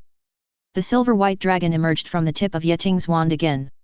It happily flew around them, dispelling the atmosphere of despair and uneasiness around them. Hermione noticed that the gloomy atmosphere around them gradually faded, the little necromancers felt a warmth, and even the frost on the ground began to melt. 003 What is this silver light? Hermione asked curiously. "I feel like I'm not that sad anymore." "The one just now is the patron saint." Marietta looked at the silver-white dragon hovering above their heads and said in surprise, "I heard my mother say that this is a very profound magic that requires strong magic power. Support, only truly powerful necromancers use this spell." Yeting controlled dragon and blew out a breath of dragon breath at Zhang. The silver-white flame did not make her feel burning or painful, but instead made her feel a surge of warmth and happiness from the heart. Obviously, Zhang had gradually recovered at the moment. She immediately understood her current situation, so she got out of Yeting's arms with a blushing face and hid behind Hermione and Marietta. The four of them got into the carriage pulled by Yeki. The damp and musty smell in the carriage made Yeting feel very unhappy. He snapped his fingers and the surrounding area immediately became dry. Even the drizzle stopped falling on everyone. On the body. "Thank you," Zhang said softly, so quietly that even the mosquitoes couldn't hear it. "Your wandless spell casting is getting better and better." Hermione showed an envious expression. The carriage drove towards the entrance of Hogwarts. In front of the gate, they met two more terrifying Dementors. They were floating at the gate as guards. They would check every student who entered, and sometimes they would even take 2 puffs. This gave all the little necromancers a chill. Seeing 2 Dementors, Zhang immediately closed her eyes in fear. She hugged Yeting's arm and buried her head in his arms, as if this way, these Dementors would not notice her. Hermione was also a little scared, and she nervously pulled Yexion's other army. Only Marietta sat in the back awkwardly. She and Yeting were not familiar with each other. But when their carriage passed the gate, the Dementors did not come forward to check as usual. Instead, they immediately flew away as if they had encountered natural enemies. "What's going on?" Hermione pulled Yeting's clothes. "Why did they escape? They must have been frightened." Yeting curled his lips disdainfully. "I was also stopped by them when I went back to school. They wanted to take a bite of me, but my guardian angel killed 2 of them. But thinking that you might also encounter all this, I went to the station to pick you up." Hearing his words, Hermione and Zhang couldn't help but feel warm in their hearts, while Marietta curled her lips jealously. But the remarks about scaring away the Dementors shocked the little necromancers around. Everyone had seen how terrifying the Dementors were, but they couldn't help but not believe the Dementors' reaction just now. So, Yeting's head was struck again. There is an additional title, the one who makes Dementors afraid. But no matter what, After such an experience, Zhang and Hermione were indeed much less afraid of Dementors. When the little necromancers entered the auditorium, Harry Potter was called away by Professor McGonagall. It was said that he fainted from being frightened by the Dementors while on the train. This was not the case in Sri Lanka. Lytherin had become a joke, and Yeting saw that Malfoy seemed to be telling a very interesting story to a large number of people in the Slytherin house. As they walked by, Malfoy made a ridiculous look like he was about to faint, causing everyone to laugh. Hermione was also called away by Professor Flitwick.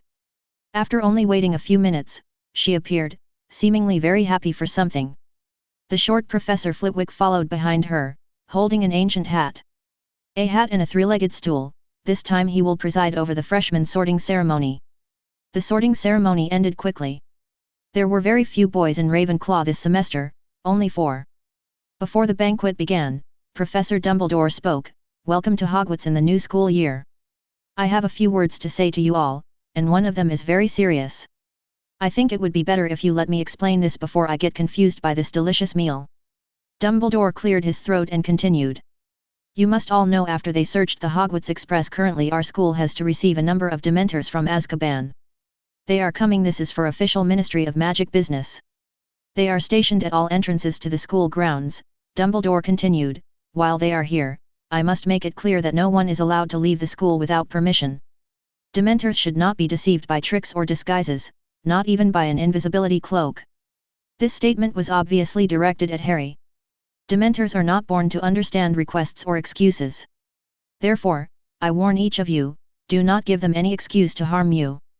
I am counting on the prefects, as well as our newly appointed heads of the boys and girls unions. Leader, you must ensure that no student will conflict with the Dementors. What is more gratifying," he continued, "this year, I am happy to welcome 2 new teachers to join our team. The first is Professor Liu Ping, who kindly agreed to make up the course on black magic defense. Vacancies." Yeting noticed that Snape's face turned ugly when he heard Lupin's name. Others thought it was because Snape did not compete for the position of black magic defense professor, but Yeting knew that this was because some old memories. Back then, Snape and Harry's father, James Potter, were classmates and Lupin and James were best friends. When he was in school, James not only often bullied Snape, but also married Snape's goddess, Lily Evans. This hatred seems quite big. Later, Dumbledore announced that Hagrid would be the professor of the course on protection of magical creatures. However, Yeting felt that this hybrid giant would definitely get into trouble, because for him, the definition of dangerous creatures has always been different from others. He raised a fire dragon, kept a 3-headed dog as a pet, and made friends with a giant 8-eyed spider. Obviously, he didn't think these creatures were dangerous, but the little necromancers definitely didn't. Chapter 125. After the back-to-school dinner, the news that Harry Potter was stunned by the Dementors and that Yeting scared away the Dementors at the gate spread among the young necromancers. Comparing the two, the former has become the laughing-stock of everyone, but the latter is admired by everyone. The person who can drive away the Dementors with the Patronus is already a very powerful necromancer, and the Dementor can be driven away without even using the god of Lu. The spirit monster was scared away. This was really the first time I saw it. And when they learned that Yeting's patron saint was a dragon, everyone exclaimed, "He is indeed a genius from Ravenclaw." Ever since they learned that Dementors would stay outside Hogwarts for a long time, the little necromancers have become interested in the Patronus charm, especially Hermione and Zhang. They asked Yeting to teach them how to summon the Patronus charm. Therefore, this semester's Black Magic Defense practice class has another learning project, practicing the Patronus charm. In order to help them quickly master this technique, Yeting specially found a boggart and planned to use it to simulate a Dementor. The boggarts in the Harry Potter world are actually a very special kind of creature. Like the Dementors, they are neither born nor dead.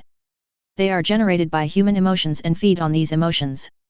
Boggarts can transform into anything that scares anyone nearby, and feed on human fear. In addition, boggarts, like Dementors, can fly without physical assistance.